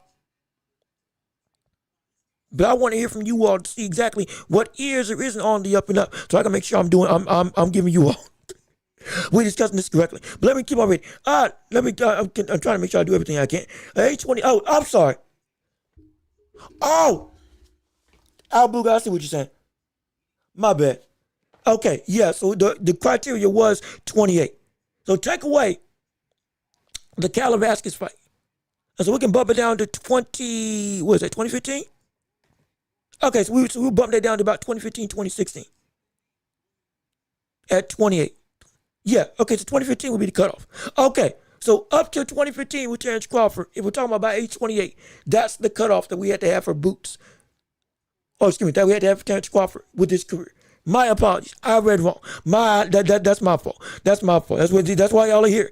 To help me out. But let me keep on. Reading. 2017, two-way unified champion. With 7 defenses, Pacquiao was saved from him. Bob Arum has it on record. I wish Pacquiao should have fought Terrence Crawford. I don't care if Pacquiao would have lost at that point. I still wanted to see it. Also, Ryan, great. I'm sorry, Ryan, how you doing? We're in the midst of this whole conversation. Who accomplished more, Crawford or Boots by age 28? I completely missed your chat. How you doing? Good to see you. We thank you for tuning in to the show with us on today. That's the thing. Boots didn't even try to defend his ring belt against the Boogeyman at 147. He just moved up real quick. I got Inoue. Oh, excuse me. And this is Ryan Grace. I got Inoue in a decision against Nakatani. But would not be surprised if Nakatani KOs Inoue early. I won't be surprised if Inoue KOs. And I won't be surprised if Inoue KOs Nakatani. Oh, Crawford definitely accomplished more in terms of, this is Ryan Gray's sentiment, than Boots Ennis. So, a little bit of a discourse here. Now, mind you, do we use Boots getting the title without fighting for it as an additive that elevates it, or as a fact of the matter that it is an accomplishment, but because it wasn't in the ring, maybe it doesn't hold the same level of weight? We've said this on this channel. We don't hold it against a champion for becoming a champion that's quote unquote emailed, because that's kind of out of their control. It's out of their hands. It's not their fault that they didn't get to fight for the belt, but they didn't get to fight for the belt. Benavidez is running into that same thing now. He got champion in the WBA by Bivol relinquishing the belt. I believe it was either WBA or the IBF. Either way, Benavidez got a better light heavyweight. He didn't fight for the better light heavyweight, but he was in position to get the title at light heavyweight. However, his opponent didn't want to fight him, and so it got given to him. Boots, I believe, was given the belt not because he was right in line to fight Terrence Crawford, but because Terrence Crawford moved up and relinquished the belts, similar to when Devin Haney relinquished the belts at 135, and Tank got a belt, even though he didn't fight for any belt. It's that type of situation. I'm not saying we hold it against him, but does that equate to the same level of elevation, rather than if you fought for the title and won said title against somebody and took that belt from them? Or won in the title eliminator, and then now, boom, you're the guy and you get the belt. Does that become something with Boots being an email champion, quote unquote, that takes away from Boots's impact with accolades at 147 before age 28, or excuse me, at age 28? At that point in time, I just want to hear from you all. And yep, see, Burr, we brought it up. WBC made Benavidez as an email champ. Yeah, we brought it up. I just talked about it. I'm not diminishing it. I'm saying these are the questions to be had because that's a part of what happened with Boots' career at this point in time. He is a unified champion, or rather was a unified champion.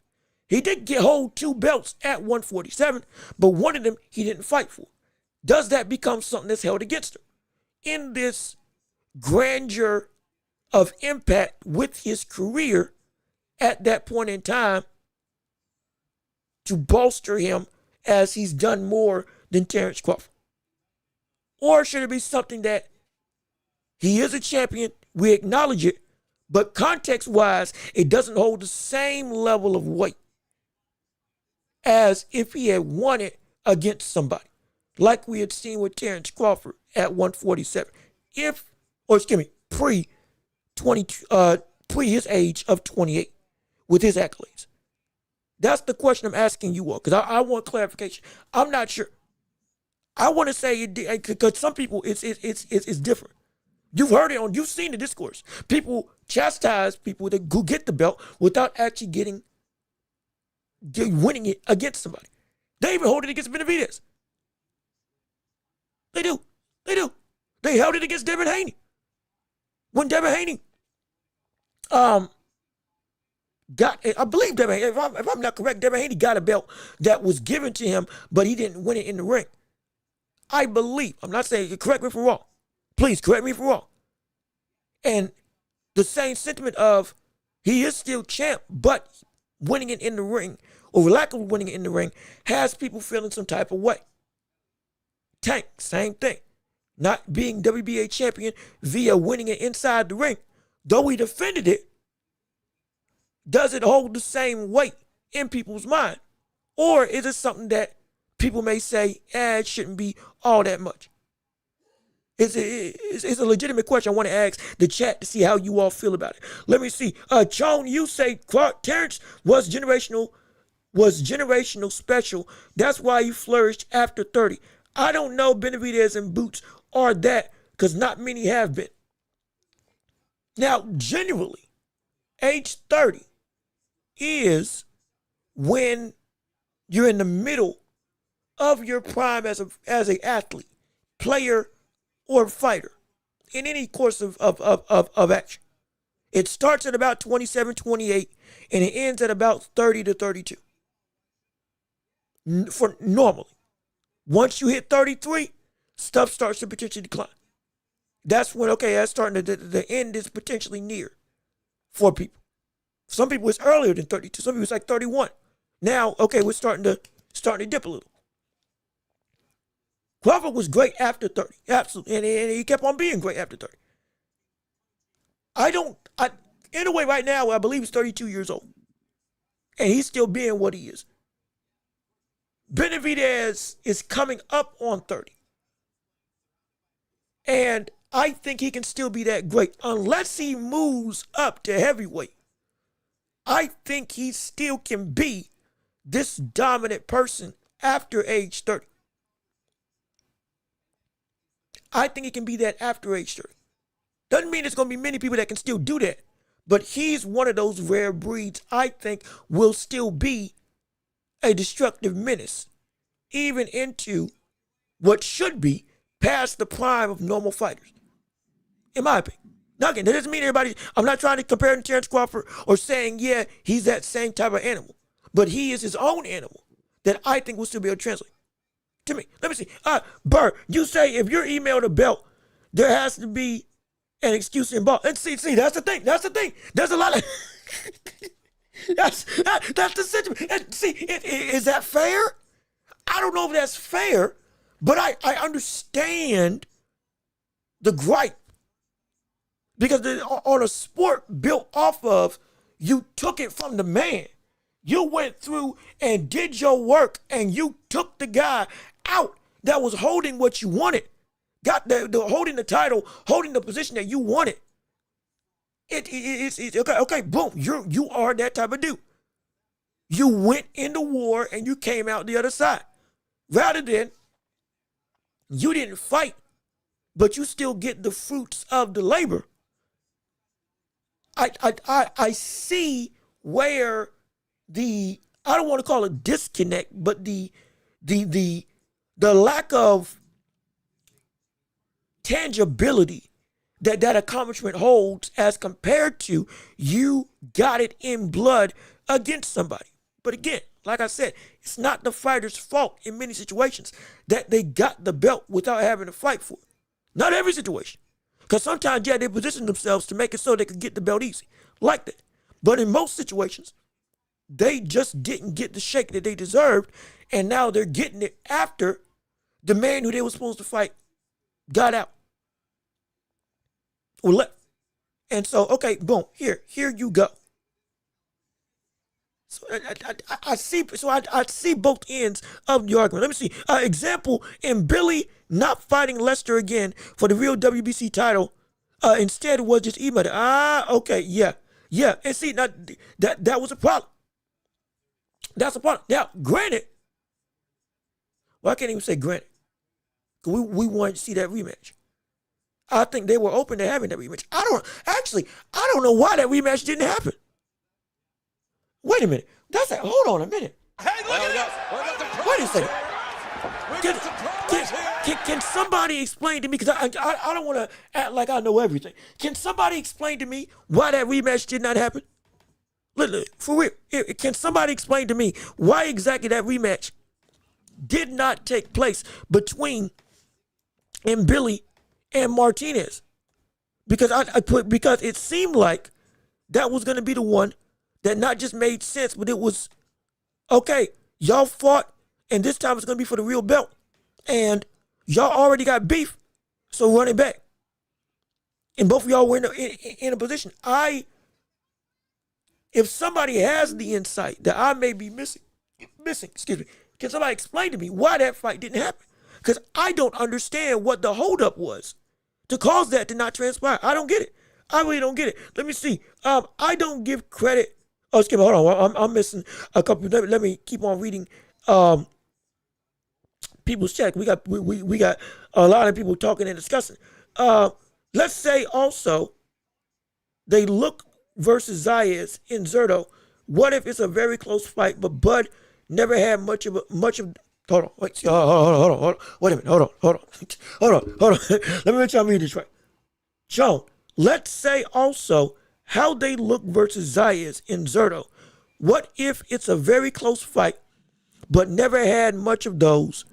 Majimov was a good fight, but clear win, in my opinion. Oh, okay, you're talking about Crawford winning dominantly in just about every fight, or decisively, never had a split decision win in his career. And if Benavidez and or Boots has a close fight that is controversial against Zurdo and or Zayas, well, it becomes kind of hard to compare the two. Again, mind you, the argument was before age 28, not the whole of their career. And even with that being the case, in the grand scheme of things, those performances that Boots and or Benavidez has against Zurdo, even if it's a close fight, we're also have to understand, we were saying that Crawford could have been in these same situations where it might be a struggle. If you come out the other side and you're able to do it without any gripes, yeah, that's hard to do, and that's insane to elevate you. But it doesn't depreciate from, these fights are supposed to be close. Zurdo versus Benavidez, it's supposed to be. Yeah, it could be a close decision for whoever. It could be a draw because of what the implications are for the whole of that fight. If you come out unscathed in that, yeah, that's something serious. Because and you come out decisively, yeah, that's something insane. Because it's supposed, these fights are supposed to be If it's a split decision or something like that, yeah, because it's that competitive. I don't hold it against them. If this fight is a close situation, that man, yeah, you had to go through some real trials. Because that also is something that brings out a testing ground that validates or answers a question about somebody as a boxer. So I'm not mad if it's a split decision or close decision. Because everybody is not Terrence Crawford, that you can just be that definitive and you win without any question. It ain't that easy. Shoot, even Sugar Ray Robinson wasn't perfect. It was Ali, with as great as he was. He had fights that it was like, yeah, he lost, or it was close. And it doesn't diminish the greatness of what we're seeing. But that also doesn't mean that Crawford being able to be that decisive isn't something that's ridiculously incredible. If we see Boots and Benavidez have that same level of, they sweep their competition with these next fights, yeah, that's great. But trust me, I'm not expecting it to be the absolute answer, because we understand that's insanely hard to do. That's ridiculously hard to do. I'm serious. That's so hard to do. That is so hard to do. Let me see. I'm trying to make sure I keep on reading you all's comments. That's because WBC. See, Sean. See, you out of order. Now you right in some regards. You right in some regards. You out of order. You out of order though. You out of order. They were very lenient with how Canelo was able to move as a fighter during his reign as WBC champion when he was holding the undisputed titles. It's especially late of the last like 4 fights or so. It wasn't pretty what they were allowing him to do versus what the fans wanted him to do. Especially with Benavidez being the mandatory of that time and them not making it. You got 90 days to make something shake. It is problematic. It is problematic, no question about that. I am fully on board with that, but still, you had a line. You had a line for that. Oh shoot, you had a line for that. Let me see. Yo, Truth, how you doing? Good to see you. Thank you for tuning into the show with us on today. I appreciate you being on the show with us, and we're glad to have you on board with us. And you got Inoue by majority decision. I didn't pick how they were going to win. Shoot. I didn't pick how they were going to win. When I made my prediction, I think Inoue's going to win by unanimous decision. But I'm really leaning we could see a knockout. I'm really leaning we could see Inoue knock out Nakatani. I'm really leaning we could see that. But I think it's going to be by unanimous decision. For me, it's going to be uber competitive. But we're going to see Inoue, once that switch flips, I think we're going to see Inoue start pull away. Probably after round 8. We're going to see him start to pull away and really get to that I'm fully in control, grasping this fight and turning it into my own. I think we're going to see it. But again, we're going to see what happens. Either way, it's going to be insane to witness. If Nakatani wins, if Nakatani gets too anxious, he can get knocked out. And we brought it up yesterday. I know we're jumping around a lot. I'm not trying to be so sporadic. But again, this is part of the championship rounds. We roll with whatever comes through in the chat. If it's respectful, we roll through with it. But Nakatani, we talked about this yesterday. His overzealous nature, if it gets the best of him, can get to him. And Inoue just got out of that nature. Remember, Inoue was saying in press conferences, and we subsequently saw it in these last couple fights, Inoue has been more deliberate to roll back on his aggression to want to get the knockout against an opponent. We've seen it. We've witnessed it. Him getting caught.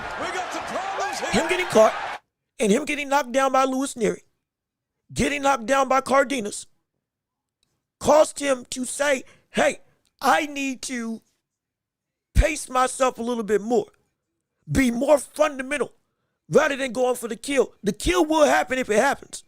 But he's, especially, go back, watch the fight with Picasso. Look how sound he was fighting against Picasso.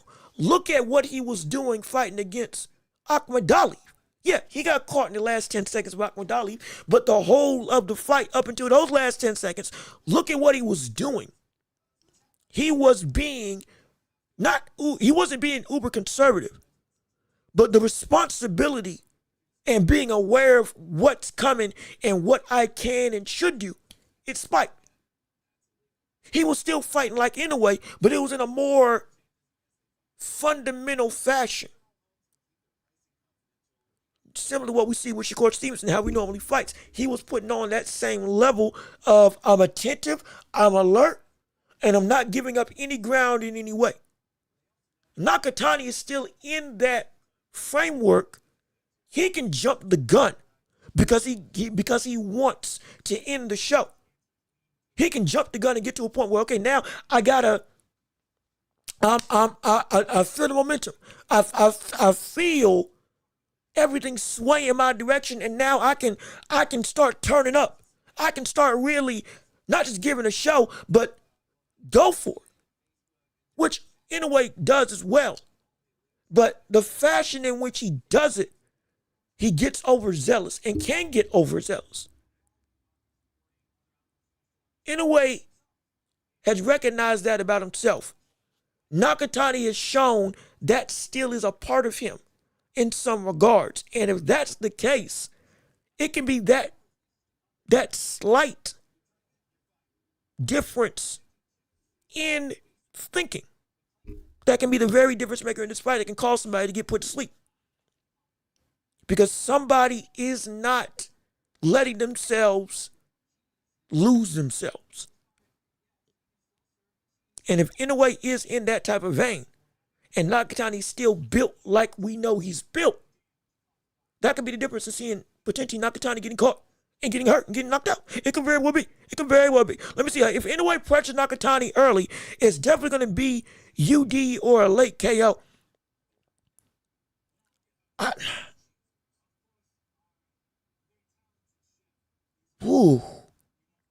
If Inoue pressures Nakatani early, it's going to be a unanimous decision or a knockout late. I don't think we're going to see Inoue pressure Nakatani. Well, no. You're wrong. We will. Or at least he's going to try. I said that in the breakdown. You're right. I said that in the breakdown. Make Nakatani respect that speed early. Make Nakatani respect that shock and awe of what's coming your way early. Make Nakatani feel the presence of your athleticism early. Make him respect you early so that he can't get comfortable later on.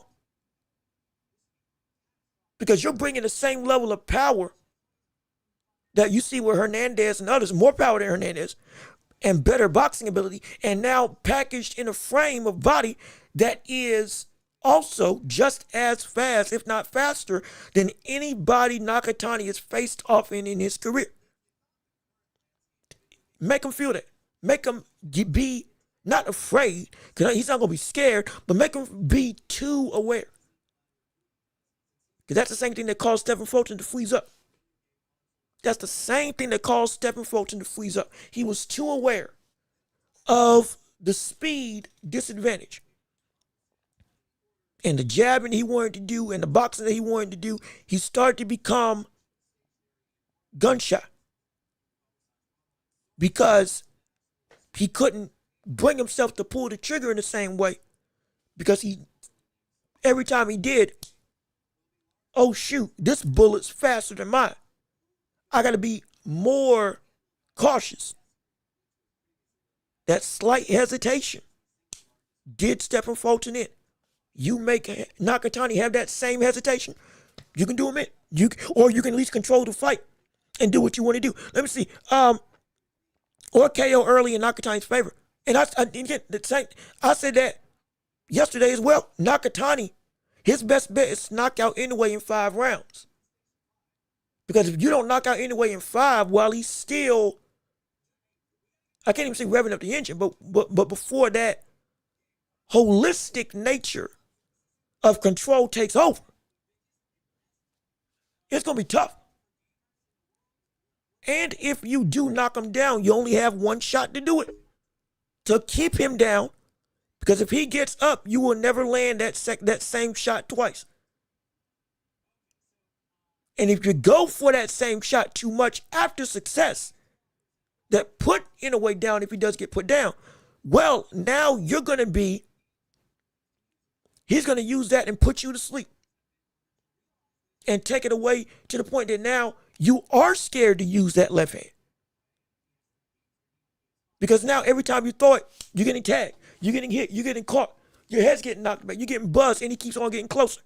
Now he's untouchable because you've gone to the well too many times.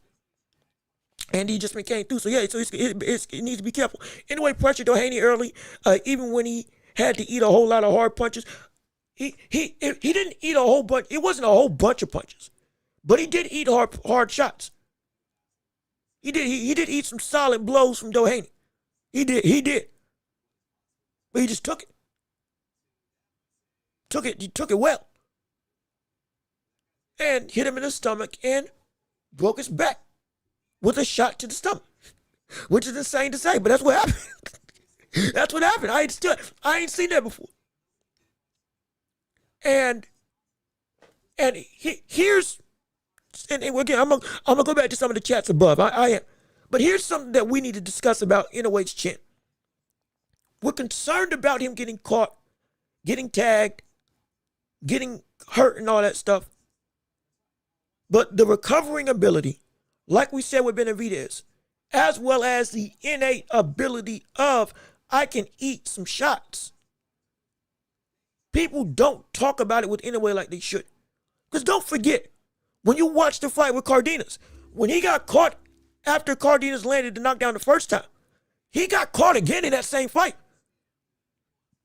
He got hurt, not hurt, he got hit with the same shot before the ultimate nullification happened. He got caught with the same shot again. I think in the same round or the round after. And he didn't budge the next time it landed on him. He didn't budge. When Louis Neary caught him with the left hook, he was in position to get caught with the same hook the next time it got thrown. Defensively, he just got out the way, but he was still right there. He's been hit with things even after making the adjustment. But it seems like the durability just elevates and gets better somehow. Because it's not just, oh, you don't touch him at all. You can touch him again afterwards.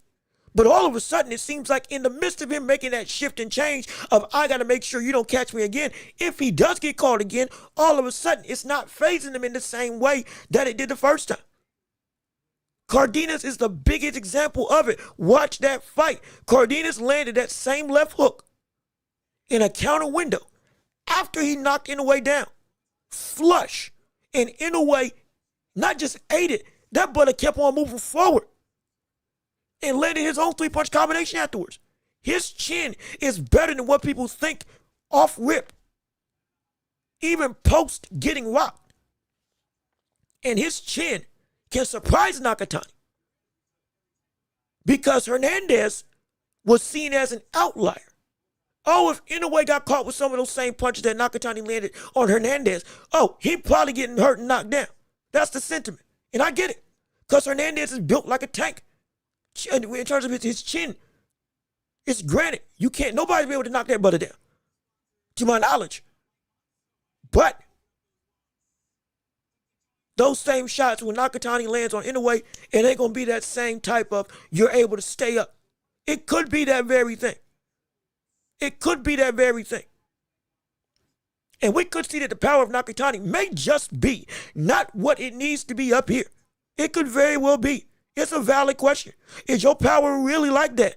Up here at 122, Hernandez is an outlier because of his durability, but that could be It may not be an outlier. It could be this brother just ain't strong enough up here at 122 to do the damage that he was doing at 118. It very well could be. Because Inoue's chin is one of the best in this division. It's not perfect, but it definitely is up there with everybody else that's around here. So it could be that this brother, the power may not be translating up here when he fights against Inoue. It could very well be that's the case. For real, I'm dead serious. It's a dangerous sentiment. It's a very dangerous sentiment, and people better be alert. Nakatani may be shot. He could really be shot by it. But let me keep on reading what you all's conversations are in the chat down below, rather in the chat up here, because we've still got people talking and conversating about the world of boxing and beyond. And, wait, hold on. Before we continue, real quick, before we continue. There was something else I wanted to show as we were continuing our discussions in boxing. It almost left my mind, but I do remember it now. We got some news in the world of boxing as to a benchmark in fighting. It's now actually confirmed. We're getting a comeback fight at 154, and that is the likes of Errol Spence Jr. is apparently concretely signed to fight the likes of Tim Tszyu. It's happening. It's happening. It's actually happening. It's actually going down. With all the stuff that we have talked about, this fight is actually going down. And July 25th, it appears to be. Because Tim Tszyu already had his other, I believe Tim Tszyu already had his quote-unquote comeback fight already. And now it seems like this is apparent. Tim Tszyu under PBC, Tim Tszyu versus Errol Spence in Australia, July 25th. Going down on Prime. I believe this is the official poster. This is, again, Dan the Man Boxing, but I believe he's posting the official banner for this fight. And hey, he's back. Can you believe it?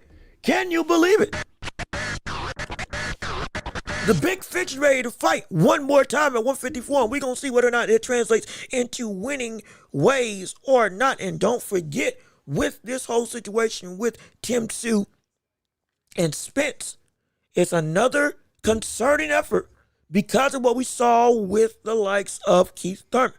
Now, Tim Tszyu ain't Sebastian Fundora, but also Keith Thurman ain't Errol Spence Jr. Keith Thurman at least had some level of proving ground before he went and got destroyed by the likes of Fundora. Spence, we're still in no man's land of what the world's going to happen. We don't know. And Ryan Graves, you say that fight can go either way. To be honest, I want to agree with you. But I'm scared to, because I'm not sure this fight can go either way, because Tim Tszyu, he's fighting. That's the biggest thing. I know Spence is training with a bunch of other young cats. I know he's been working with Brian Norman Jr. I know he keeps his body in shape and whatnot. But I don't know what he is at this point in time. And even if we say that Tim Tszyu and Spence are on a similar level of fighting acumen at this stage in Tim Tszyu's career, I have no complaints with that. What my complaint is this cat is not in the same level as Spence, strictly because he's actually had work. There's work that's been done where his rust of fighting has at least worn off, even if he still ain't what he used to be. And I don't know where Spence's ability is, despite him being formerly one of the biggest stars in this sport. Still has a huge following. I'm concerned. I'm really concerned. And we've said Tim Tszyu is at Errol Spence's level of a fighter. They're around the same boat. Tim Tszyu, Keith Thurman, Errol Spence Jr., Jermell Charlo, all of them are in the same level of optics. But even amongst that level, Spence would be considered at the bottom strictly because, just like with Charlo, we haven't seen both of them in so long that what they were, we cannot base our foundation of their skills on just them and their memory. We can't base it off of that anymore. We can't say, yeah, Spence can still compete at the same level. Spence can be as good as we see Tim Tszyu now, because Tim Tszyu ain't all that great. Brother, Spence could be worse. Spence could be worse. A Brock Jarvis for Spence would have been a great barometer to see in this bottom shelf of talent that they're trying to work their way up to championship opportunities. Where exactly would Spence be? It will be a whole lot better vantage point and a better blueprint if we had something beyond just the last time we saw you was Terrence Crawford. And even before that, it was Sean Porter or Kell Brook. Over 3 years ago. We can't base our grandeur off of your current state because your current state is unknown and the past is so far gone, we can't say it's true. We can't say it's true. So I dare say,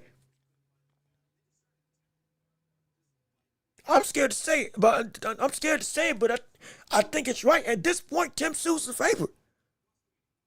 At this point, Tim Tszyu is the favorite. He should be the favorite. We've seen this story before. And as great as the memory of Spence is, I can't say that that's the reality. Because just having the same tools and being able to use them in the same way after you ain't used them in a minute is a question, a major question. A very big question that I'm not sure Spence is able to answer in the way that we want to at this point in time. If he is indeed the Spence of old, yeah, he beats Tim Tszyu. He knocks him out. If he's the Spence of old, he knocks him out. If he's the Spence of old, he goes and destroys. If he's the Spence of old, he goes through and decimates the whole of this fight, and he breaks his face, knocks him out, puts him in the hospital potentially, and then we have him, oh, he's back, oh, he's ready, oh, give him a title. And some people going to say that. Not me, but some people going to be saying that. Regardless of which, the hype is back, the big fish is here. Hey, Crawford, come back down to 154. You got some business to handle because we want that rematch. All of a sudden, that's what you're going to hear, those types of calls and claims and all that stuff. Further bait to get Crawford to come back into boxing. Turkey Al Sheik wants to fight with Canelo Alvarez. People want to fight with Errol Spence, with Errol Spence Jr. People want to fight with Boots. 2 of the 3 are at 154 now. All of a sudden, oh, that might be sweet in the pot for the brother to come out. But that's going to be the talk. But to even get there, he's got to win. I just don't know if he can win. Let me see. I got no one. Spence, I hope, wins. But 3 years, man. You saying I got no win in this fight? But hopefully Spence wins. If Spence, this is why I just wanted to see him against anybody. A top 30 fighter. I wanted to see Spence in the ring with. Get somebody off the street. I don't care. Just give me something. Just give me something to hang my head on. I just don't have that with Spence right now. Also, for sure, what's going on with you? How you doing? Good to see you. Thank you for tuning into the show.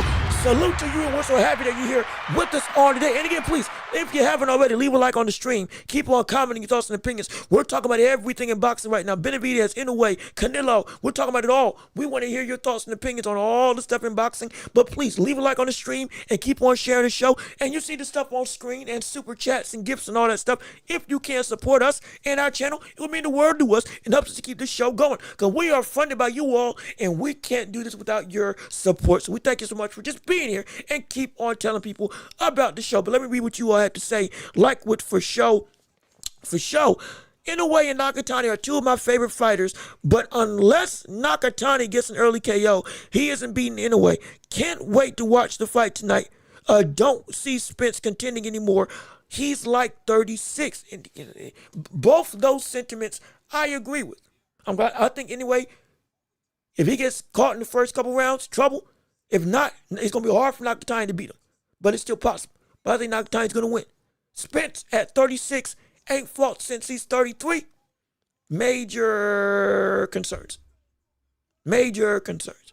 And I just don't know if he can compete with anybody at this point, even at the lower vantages of boxing right now. This is the one fight that I'm like, yeah, please take a tune-up. If there's any fight that we were like, hey, man, other people jumped into the deep end. For Spence, that's the one dude I'm like, hey, brother, don't follow Devin Haney's example. Don't follow Terrence Crawford's example. Don't follow Benavidez's example. Do not jump into the deep end.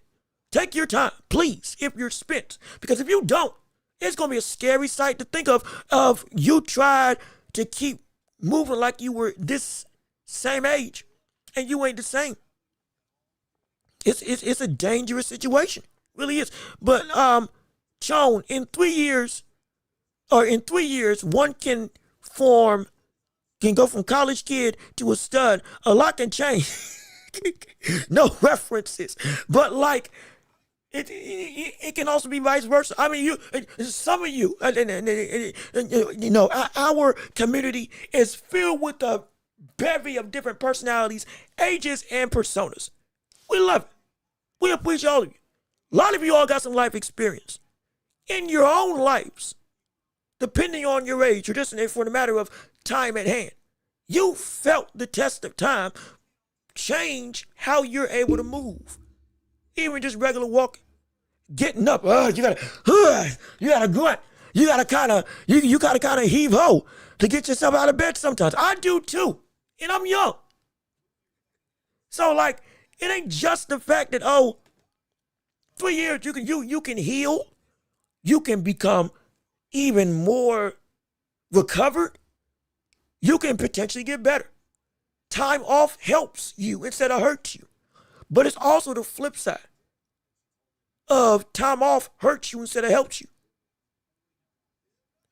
And it's all because of what was the context behind said time. And recovery can lead to, for back of letter term, rigor mortis.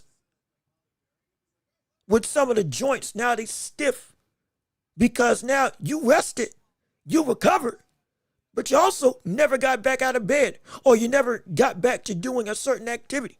And now it is, you are where you are, but you're also not at that recovery point where you're still you. Now it's a different mode entirely. I keep on using the sentiments of a car. A car with a new engine, boom. It can go and be all well and good. If you don't use that car for a hot minute, stuff can rust and stuff don't work the same. Battery dies and all that stuff. But if you take care of the car and restore it properly, okay, boom. Now, and you ease it back into motion, it can work like new. However, you can still rebuild the car and you can make the car recover, but if you still let it rust, even with those new parts, guess what? It'll drive, but it still won't drive like it used to be able to drive. Because now it's gone past just you restored it. The cycle is kind of eloped back to, well, now the recovery is recovered, But now it's starting to also deteriorate because you potentially waited too long to use the thing that you wanted to use. And you run into the same problem. That's what I'm scared that we're going to see Spence being. Let me see. I hope my guy Spence comes back and proves the doubters wrong. Who he is, who he was for all these years. Trust me, I hope so too. I'm not praying on his downfall. But if Spence comes back and wins, the matchups that we can see, Spence versus Boots, Spence versus Ortiz, Spence versus Madrigal, Spence versus just about anybody, Spence versus Zayas. That can be a thing. There's a whole bevy of opportunity. Spence versus Adams. Spence versus Bowichuk. Who wouldn't want to see that fight? Spence versus Bowichuk, that'd be a great fight. That would be a great fight to have happen. Spence versus anybody would be an entertaining affair. And we would all sit down and watch it. This win can equate to those fights becoming a real viable option. Shoot, Spence versus Thurman. I would love to see that. I would love to see that. If Spence comes back and shows us, okay, I still got some left in the tank. It ain't got to be perfect. It can be just, I can still win. And we can say we want to see all those matches. It would be phenomenal. It would be incredible. He just got to prove it. That's the only thing. He just has to prove that he still has something in the tank. That's all. Give us some hope. That's it. You win and give us some hope. It changes everything. It changes the whole landscape of what the conversation of this whole diatribe of Spence's viability can be for the next couple years. And this division gets hotter. And everybody starts saying, oh my gosh, old generation, new generation, we still got people that want of the old guard that still want the new era smoke. And everybody pays to see everything. It'll be beautiful. It will be beautiful. Let me see. It would be so much crazier if we see the best Nakatani ever against Inoue. If we do see that, he gonna have to be. Be clear, especially after this fight against Hernandez. He gonna have to be the best ever. Because if he gets put in that situation like he did against Hernandez, he ain't getting the benefit of the doubt this time. He can't not afford to be put in that same hole. Because if so, it's going to be bad. He's not getting the benefit of arguing potentially he should have lost that fight. It's going to be, no, you lost that fight. We do understand star power sometimes plays into the mind's eye of judging. And anyway, being a big star, it can be a viable thing. I don't think it's going to be a big problem, but it could be, depending on how we see the scorecards of the judges go. But if he gets put in a hole, he's going to have to really be on it to get himself out. Because it's not just the talent. It's going to be the moment. The moment itself can put you in the back burner. He's going to make the best. He's going to need to be the best Nakatani we've ever seen. And for a lot of people, be clear, for a lot of people, this is going to be the first time they've seen Nakatani. It sounds crazy to say, but this is going to be the first time people may have seen Nakatani. With all the buzz of this fight, it's been talked about absolutely. Nakatani's been the rival. His name's been brought up, but even on this channel, potentially, there's been some people who have never seen Nakatani fight. And the only reason why he's a big deal for them is because they've heard him synonymous with Inoue.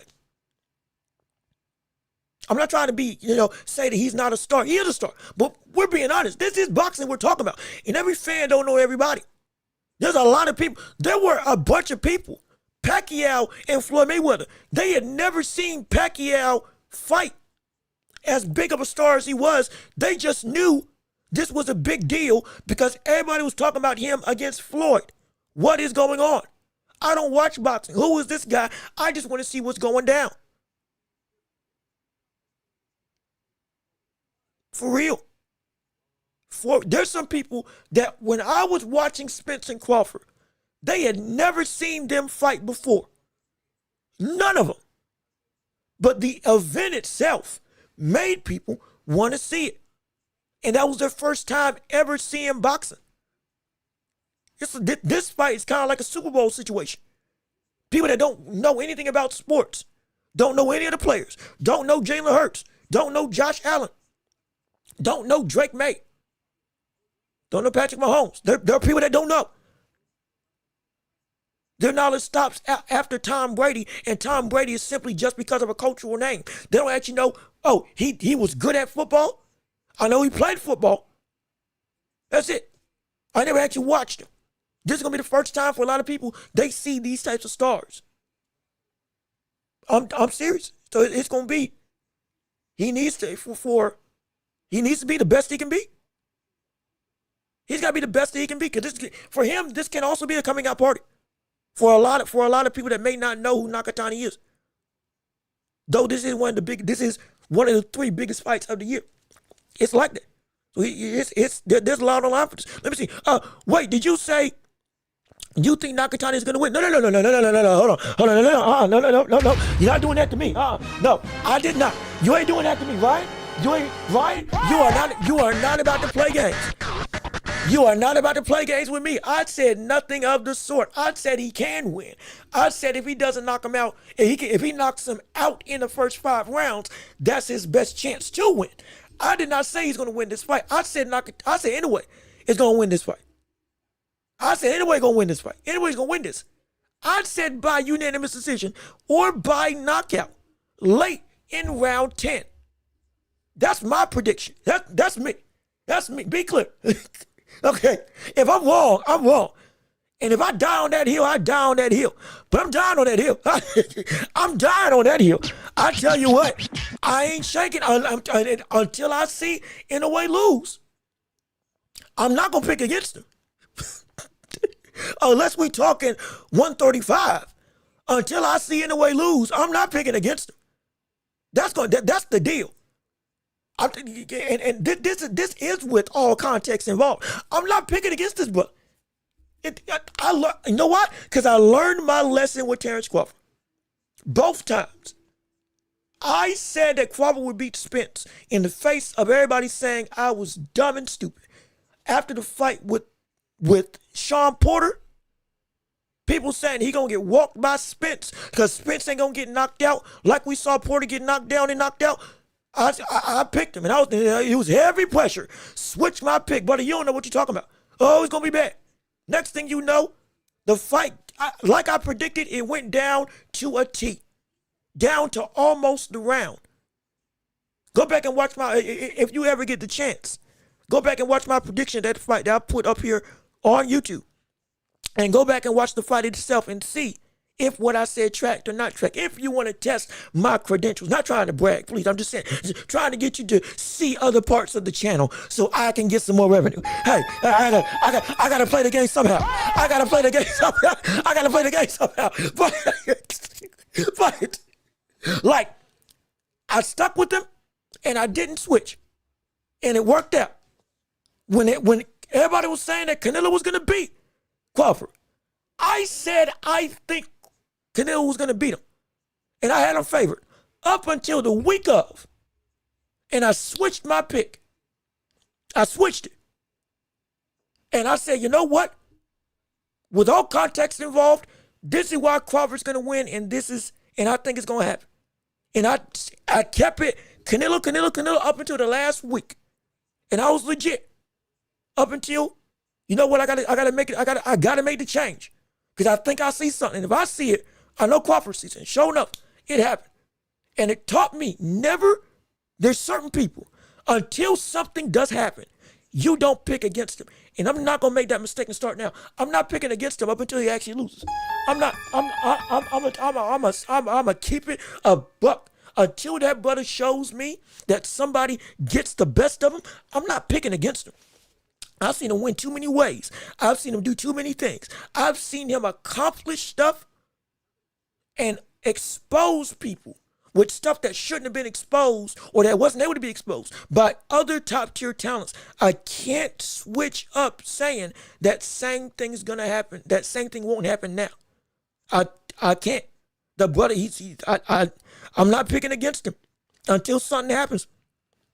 And if it does happen, so be it. But my gosh, if it don't, it's further proof. I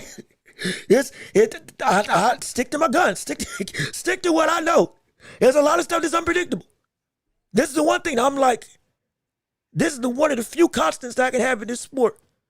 If I think he's going to win, if he proves me wrong, so be it.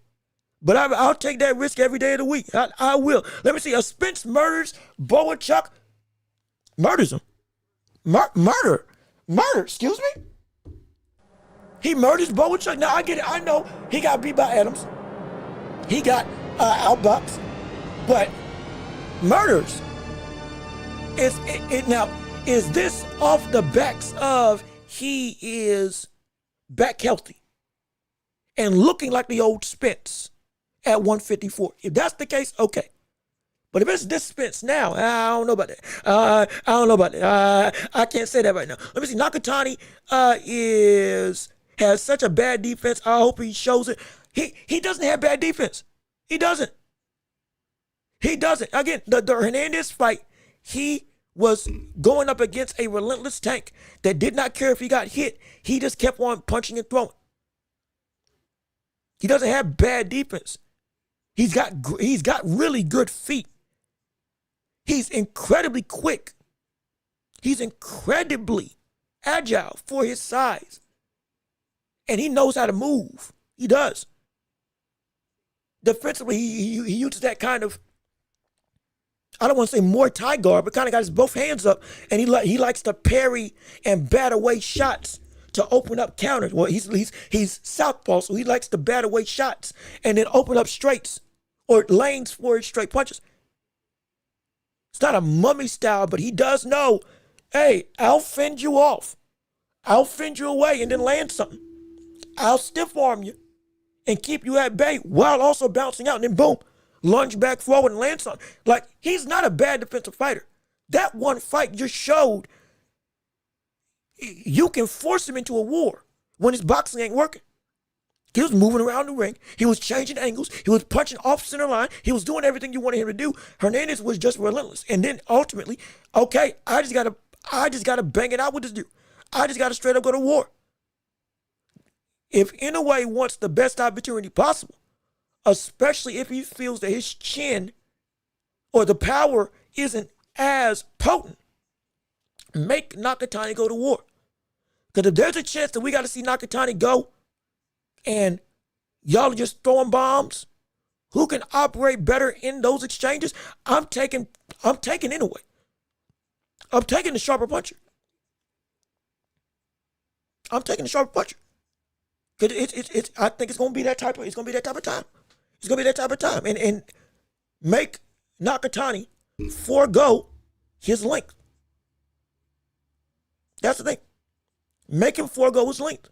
Make him forego his biggest advantage. Willingly, not unwillingly, but willingly. He willingly went into the fight with Hernandez when he saw, okay, my boxing isn't just keeping him off of me, so I just got to brawl. Willingly, he did that. Make him feel that in this fight too, and give yourself a chance to really land some heavy leather without the need to be, I'm closing the gap. Now, okay, you're just here. And if it's just here and here, oh, I got you. Make him do that. Let me see. It's crazy how some people can't fathom that the greatest fight in Japanese history is having more buzz than Benavidez versus Zurdo. And I think, again, part of this conversation with yesterday, we want Benavidez to have the level of shine. Ramirez isn't nearly as known as an Inoue or Nakatani. Benavidez is his own star, absolutely, but his grandeur is going to come after this accolade. May not come as much during, even though there is eyes on him. There's a lot of Cinco de Mayo. There's going to be people on him. Without Canelo, he's going to have a spotlight. After this night, we will most likely see Benavidez get that respect we've been looking for. Because they may not know Ramirez, but if you tell somebody this brother was champion at 168, 175, and at cruiserweight,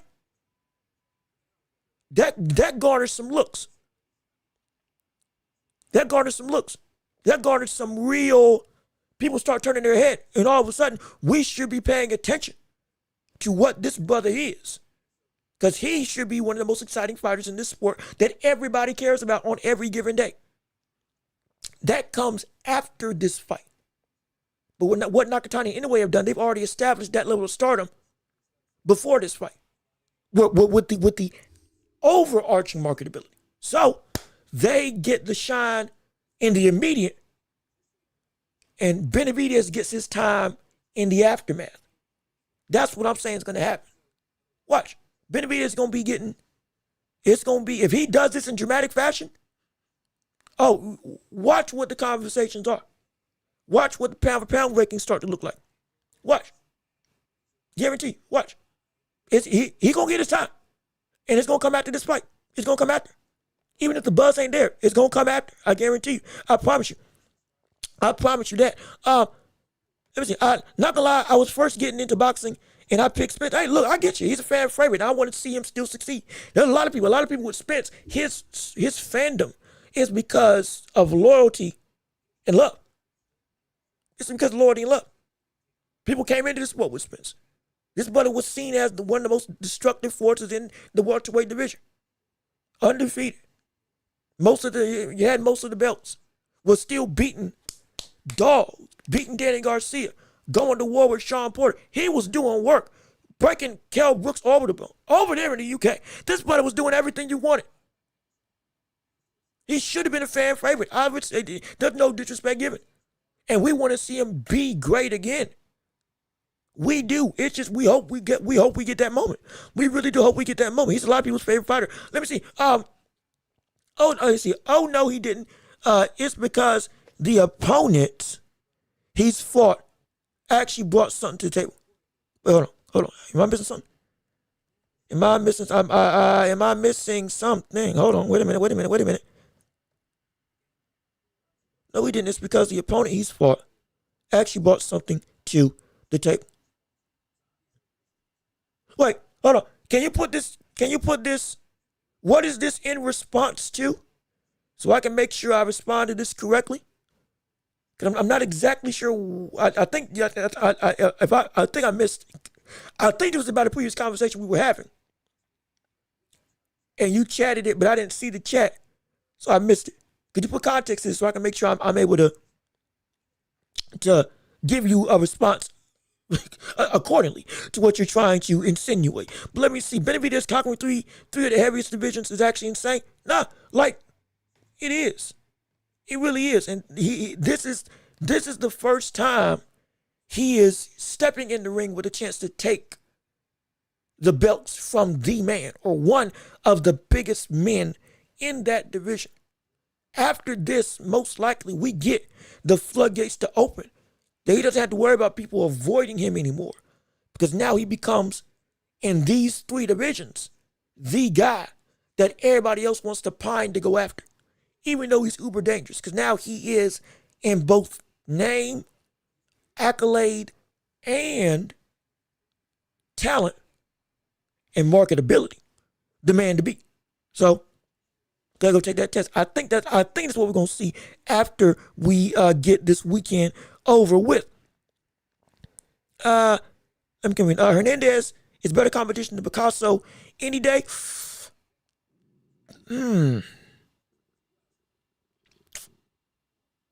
Ooh. Hernandez is better competition than Picasso any day. Huh.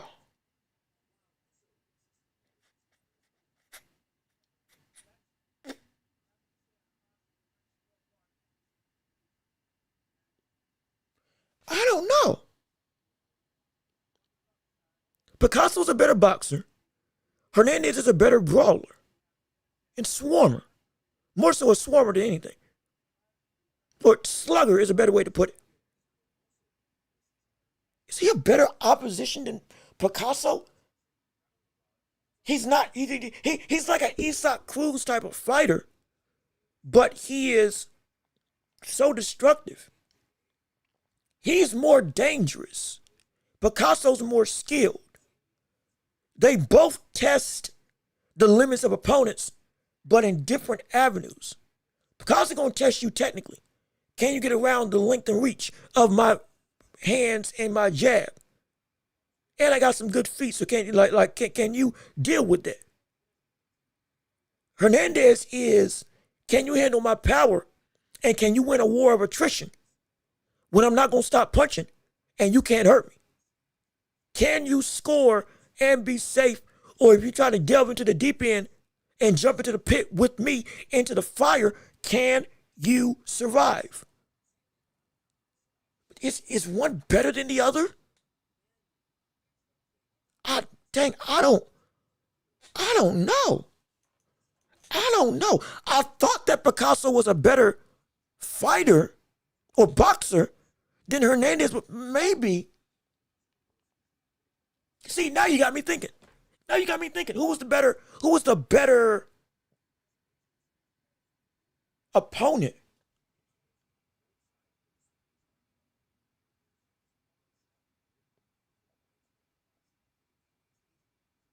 I'm leaning towards Picasso because Picasso's more skilled. But doggone it, if I'm being completely honest, Picasso and Hernandez may be seen as they are, for that matchup, they were equal. Reason being, what they tested each other against was to answer the biggest questions about what they can do against the other person. Picasso tested and made Inoue answer with somebody at 5'10", with longer reach, good feet, and a good technical boxer. With that I can go to the body too.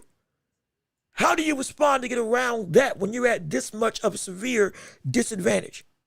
Hernandez answered for Nakatani. How do you respond to somebody who got power?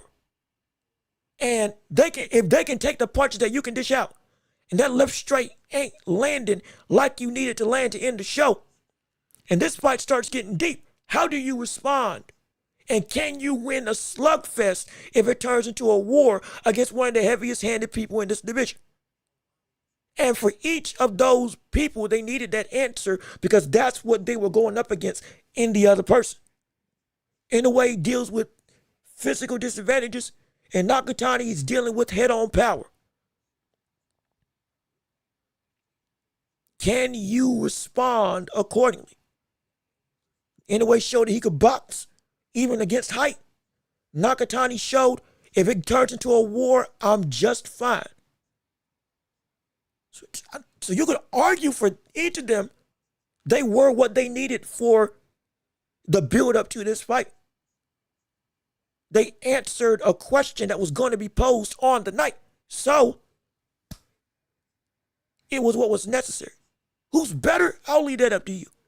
I think Picasso's a better boxer, but again, I can leave that up to you.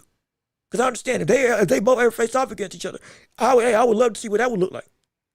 I would love to see what that would look like at 122. But either way, I think they were the necessary fights for each opponent. They were what was required because each answered the question that I had going into it. So I say that they're even in my respect. But again, if you don't feel that way, I completely understand. Let me see. I would love to see Errol Spence Jr. come back if he wants to. Hopefully Spence versus Sue. Oh, Booga, you missed it. It's happening. It's confirmed. Hey, you missed it. It's here. It is here. It's here. The fight's here. If you didn't know. Again, for those of you that may be unaware, Tim Sue versus Errol Spence, July 25th. It is a confirmed fight. It's a done deal. It is happening. It is signed and they're going at it. It's great and I love it. So we can't wait to see him come back. And I, for one, can't wait to see it. Let me see. You said Nakatani was willing to let Hernandez come to him. But in reality, Nakatani couldn't handle the pressure he was bringing. I said he couldn't. He let Hernandez come to him. But in reality, Nakatani was affected by the pressure. And he was forced to fight. Okay. You're right about that. I was wrong. You're right. Hernandez's pressure and the constant volley of shots to the body forced Nakatani to have to forego the movement and really dig down deep and just fight. He didn't willingly just let him go through. He got backed into a corner, to use that phrase, and made to make a decision because you gotta work if you want to pull this fight out. And he was losing a couple of those middle rounds because of that pressure. So, like, it did affect him. You're right about that. It did affect him. Good catch there. That's a good catch. That's a good catch, Ryan. That's a really good catch there. Let me see. I'm trying to make sure I can catch everybody that I can. Nakatani was not just fine. That was a controversy. Yeah, no, it was a close fight, and people feel that Hernandez should have won that fight potentially. They really do. Other people say that Nakatani won that fight 7-5, but it was still a very hard fight. Both situations are true. I think I said on night that fight could have been a draw. No. I said I think it felt like Hernandez might have should have won that fight. It felt like that to me. But yeah, he answered the question. I'm willing to brawl, but handling himself inside that fire, it's a little bit concerning. It is. When, in my opinion, it looked like he lost against Hernandez. No, see, me and others hold that same sentiment. It looked like he lost. He really did. He still fought great, but Hernandez put that buddy as close to the brink as possible, at minimum. Let me see. Plus, I really hate the punch mechanics of Nakatani. Dang, really? I don't think they're that bad. I get part of the punch mechanics is why he's able to reach across the ring and seemingly take up so much space. But still, like, he is fundamentals. I never had a problem with the mechanics. At least not to me. But like I said, I also hated watching Navarrete fight, and now we see what's going on. So it's like, hey, to each their own. That's the best thing I can say. Left his out looking like a softball. It was crazy. Yeah, and it was the repeated punches from, I think, which shot was it?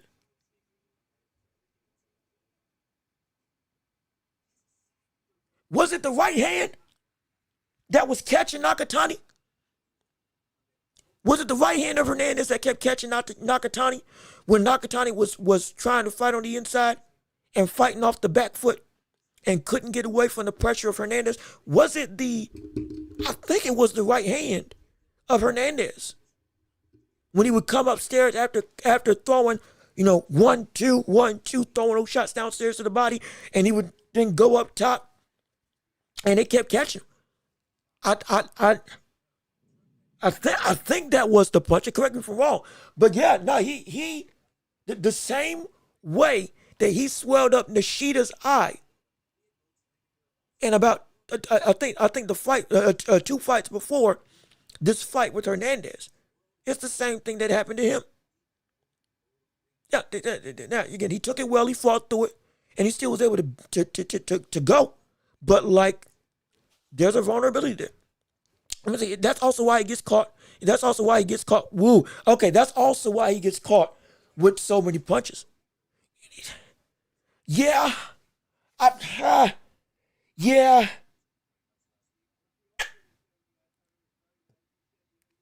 Yeah. Man. You're not wrong. You ain't wrong. But he's blended it into his style so that it works, even though it has its pitfalls. So I can speak on the danger, but I also can't overlook that it's effective, though it's risky. And he's made that risk work every time. So I don't want to speak against and say, yeah, it's going to fail him. But I am not going to overlook it can fail him in this fight. It can, if he doesn't tighten up the mechanics. But if he changes them, he may not be as much of a dangerous threat because of what he has made his style to be. So it's a slippery slope. It really is. Let me see. But you can still argue that Nakatani is still competition to Inoue, especially for all the titles. I mean, see, that's the thing. Nakatani has been Nakatani. We are nitpicking this fight because it is that minute. People that may be watching for the first time. Hi, how you doing? Hopefully you leave a like on the stream. We're happy that you're here and keep on sharing the show. And please keep on liking the stream and subscribing. But if you're listening to us for the first time, we're not overly diminishing Nakatani's skill. We are nitpicking this because it is that important. It's that violent. It is that dangerous for all parties involved with Nakatani anyway, specifically Inoue. Or specifically Nakatani going up against Inoue.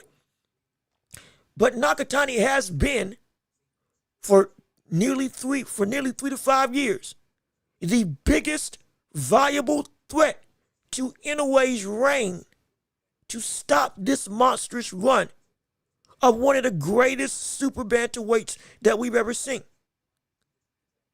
The King of Smallville, as you people may want to call him. Because below 122 and below, there's not a soul that people have said is better than this man. At this point right now in boxing of today's generation, he's ruled with such an iron fist it's affecting other divisions. 126 got people waiting around to fight the likes of Inoue. I'm dead serious. Why do you think Nick Ball didn't fight Espinoza for oh so long?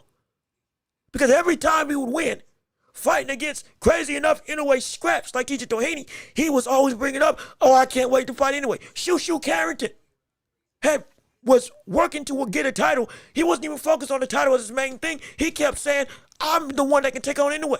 He has stifled the progress of a higher division strictly because of what his greatness is as a fighter. So for Nakatani, this man is that dangerous. We nitpick because it's necessary. Because it's that small of a gap that can end the night for the man that we have said, if anybody can stop Inoue, it's him. This is Crawford Spence. It's Crawford Spence. It's Hagler Leonard. It's Leonard Duran. It's that type of stuff where you're looking at, there's only one brother that we can see right now that can stop this man from what he's been doing. It's that violent. It's that volatile. It's that dangerous. It's that prevalent. And so we are not trying to say Nakatani is a bad fighter. He's one of the 10 best fighters in the world. Below 122, it is Inoue, Nakatani, Bam. Or Inoue, Bam, Nakatani. Shoot, you can tie Bam and Nakatani for all I care if you want to talk about the threat level against every other boxer at this division or below. Because he's like that. But we also understand that we can't overlook that there are some questions that Inoue has answered on a level that for Nakatani, this is the first time on this level that he's going to have those same questions asked about him. That's the blatant truth. That's the blatant truth. That's the blatant truth. That's part of the reason why everybody was picking Errol Spence to beat Terrence Crawford. Terrence Crawford was under the spotlight of Errol Spence. And Errol Spence was seen as the only brother, not only that could stop Terrence Crawford, but Terrence Crawford was the man. You're fighting him. Wait, hold on. Oh, Lord.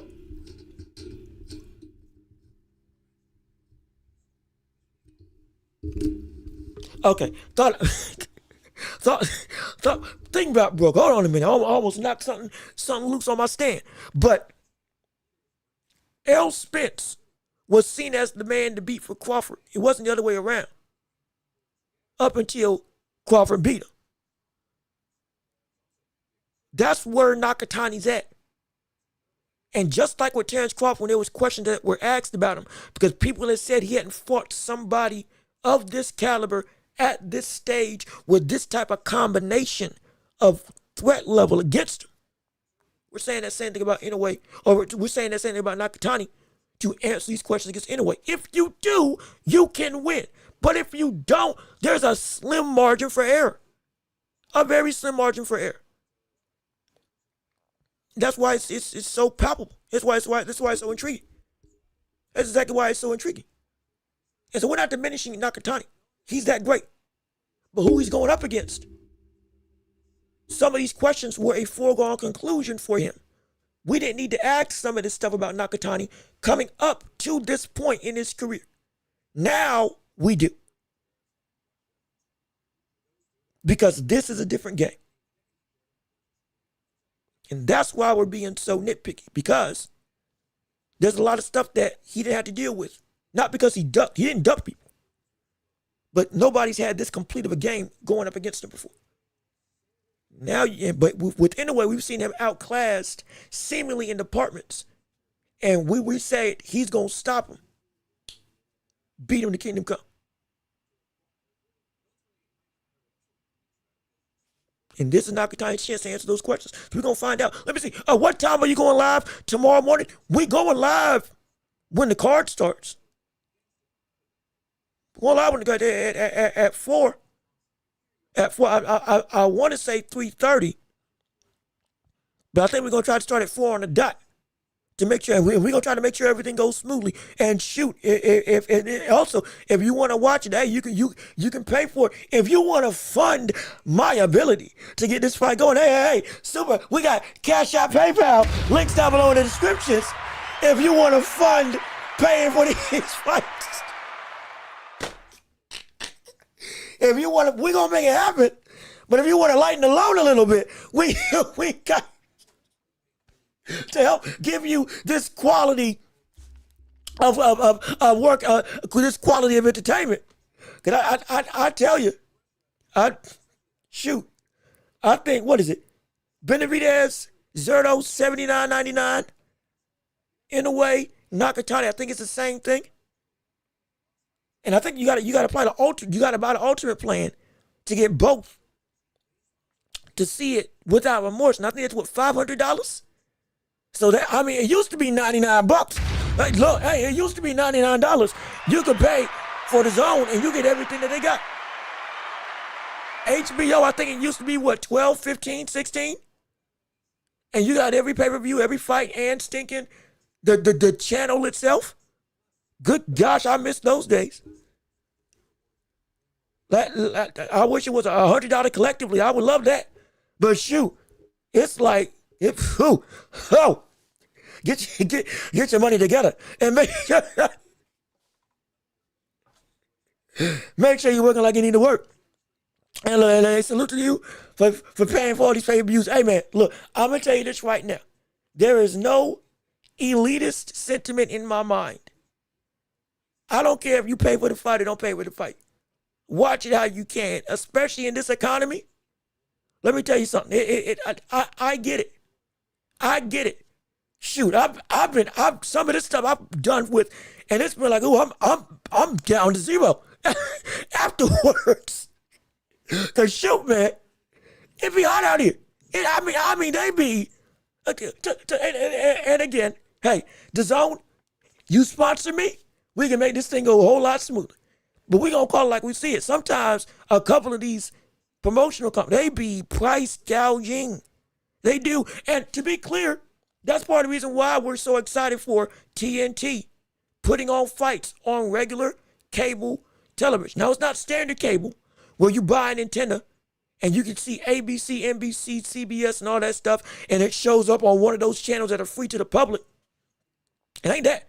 But at least on, if you got a cable package, YouTube TV or otherwise, and you got TNT, you can watch fights on TNT, like with Abdullah Mason, without any other situations of you paying outside expenses. The ease of access for the public eye would help to garner a vastly more financial relief on fans and still make this sport grow to what it used to be. If it was more accessible for a lot of people to see fights without having to pay $59.99, $79.99, $100, $500, it'd be a whole lot easier. So people that, you selling here, if you selling the 7 C's and you got your Jolly Roger and your flag flying, trying trying to plunder and pillage and pirate, more power to you. Do what you got to do. Because in this economy, look, I get it. I get it. I get it more than you know. But again, I'm going to reiterate, viewers like you help make this possible to keep this entertainment going. Because like I said, I'm not too far from the same boat. Shoot, I'm in the same boat. I'm under the boat. Let's be completely honest. Hey, I'm under the boat. I'm under the boat right now. So, let me tell you something. We go, hey, look, there's gonna be a lot of people hey, look, that search for the One Piece, it's looking mighty good right now. It's looking mighty good right now for a lot of people. I'm talking, you gonna have some crews assembling every which way across this country. hey, look, LeBron included. Look, we've seen LeBron using sites. That brother is a billionaire legitimately. And we saw this brother sitting courtside watching another playoff game. Not on a plan. Straight up with the website. Straight up with the website. So I guarantee you, hey, look, man, ain't nobody above it. Because in this, right now, we're currently, again, living in our country. I can't speak for everything else. In America, right now, oh, yeah. His pocket's hitting heavy. Yeah, it's hitting heavy. It's hitting mighty heavy. I get it. So don't let nobody shame you for that. Because I guarantee you, you got to make it shake at some point. I understand. I'm not advocating, but I'm also not. I get it. To cover me, I ain't advocating for nothing. But I understand. We in the same boat. I completely get it. And we need to fight as fans to make this sport accommodate the people that make it possible. We have to. As a unit, as a public, do something. Sign a petition. Call your local legislator, even though at this point in time it's kind of, legislation is, oh buddy, oh my, that's all I can really say. Because they gutting stuff left, right, and center. Civil rights acts and beyond. But still, we got to fight.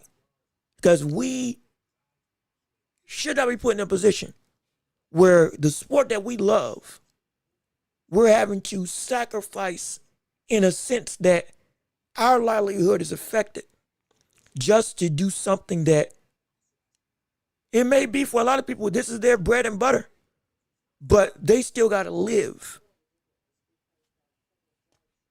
And it shouldn't be that we're getting, jabbed in the eye for something that we love. And yeah, if we can, just take a stand. However that means, take a stand. Do what you got to do, because at this point, systems got to change. It does. But even still, we don't want to hold you up any longer. Is there anything else anybody wants to say in regards to the boxing world and beyond? Comments, questions, thoughts, opinions, and anything else involving the sports world as a whole. We've talked about Benavidez. We've talked about Zurdo Ramirez. We've talked about Canelo his return against Christian and Billy. We have talked about dream matchup with Inoue versus Nakatani. We've had a whole bunch. I do want to also say, real quick, Keyshawn versus Albright, because we did say we were going to talk about that. That's happening later on this year. There may be some rumblings. Maybe that after this fight at I want to say it's at 140 with Albright, there could be a title opportunity set up and ready for Keyshawn Davis at 147. Potentially. They may legit vie for. Hypothetically. Again, rumors, strictly rumors. Can't confirm can't confirm anything up until I see some more stuff and hear some more stuff. But some stuff may be shaking. But we will find out in the coming weeks. Keep your eyes out for that. But it's going to be really contingent on how good, or rather how much Albright gets beat by Keyshawn Davis. Albright ain't no joke. Albright put Frank Martin, who I thought was going to knock him out, he put that brother in a bad way. He did. And he can fight. That brother he can really fight. And so if Keyshawn ain't careful, if he takes him lightly, yeah, it's going to be bad. It can be really bad. But if he dominates Albright, puts this grudge match not just on the pedestal, but wins this grudge match in dominant fashion, oh, the wheels could be turning for some big time stuff. Not against Shakur Stevens, though I wish it was going to be against Shakur. But it could be. We could have some ruminations. Some titles may be in the works. Some titles may be in the works if everything goes through and everything works out accordingly for the likes of Keyshawn Davis. But even still, we're going to wrap this up and send it home. We just want to make sure and nobody else has anything else that they want to say and accommodate with and add to our discussions. If not, hopefully I answered all your questions. Hopefully I chatted as much as I can about what you all discussed. It's been a phenomenal time with you all, but we have to wrap this show up, send it home, and get ready for tomorrow morning and tomorrow afternoon, because it's going to be a whole host of content to discuss and a whole bevy of things to delve into and a whole bunch of fights that we're going to be ready for. It's going to be one of the most violent nights and mornings of the year. Get some rest, get some sleep when you clock out. Get yourself prepared, because it's going to be all action, all day, all the time tomorrow. Saturday is going to be a monumental affair, and I can't wait to see you all there. But we have to wrap this show up. We got to get out of here, and we got to get ready for tomorrow. So, ladies and gentlemen, with all of that being said, this has been another episode of The Watchable with me, your host, Jean-Louis Welch. We appreciate all of you being around for our show. We thank you so much for tuning in and being a part of our live stream commentary. We appreciate you all. We can't wait to see you all on tomorrow morning.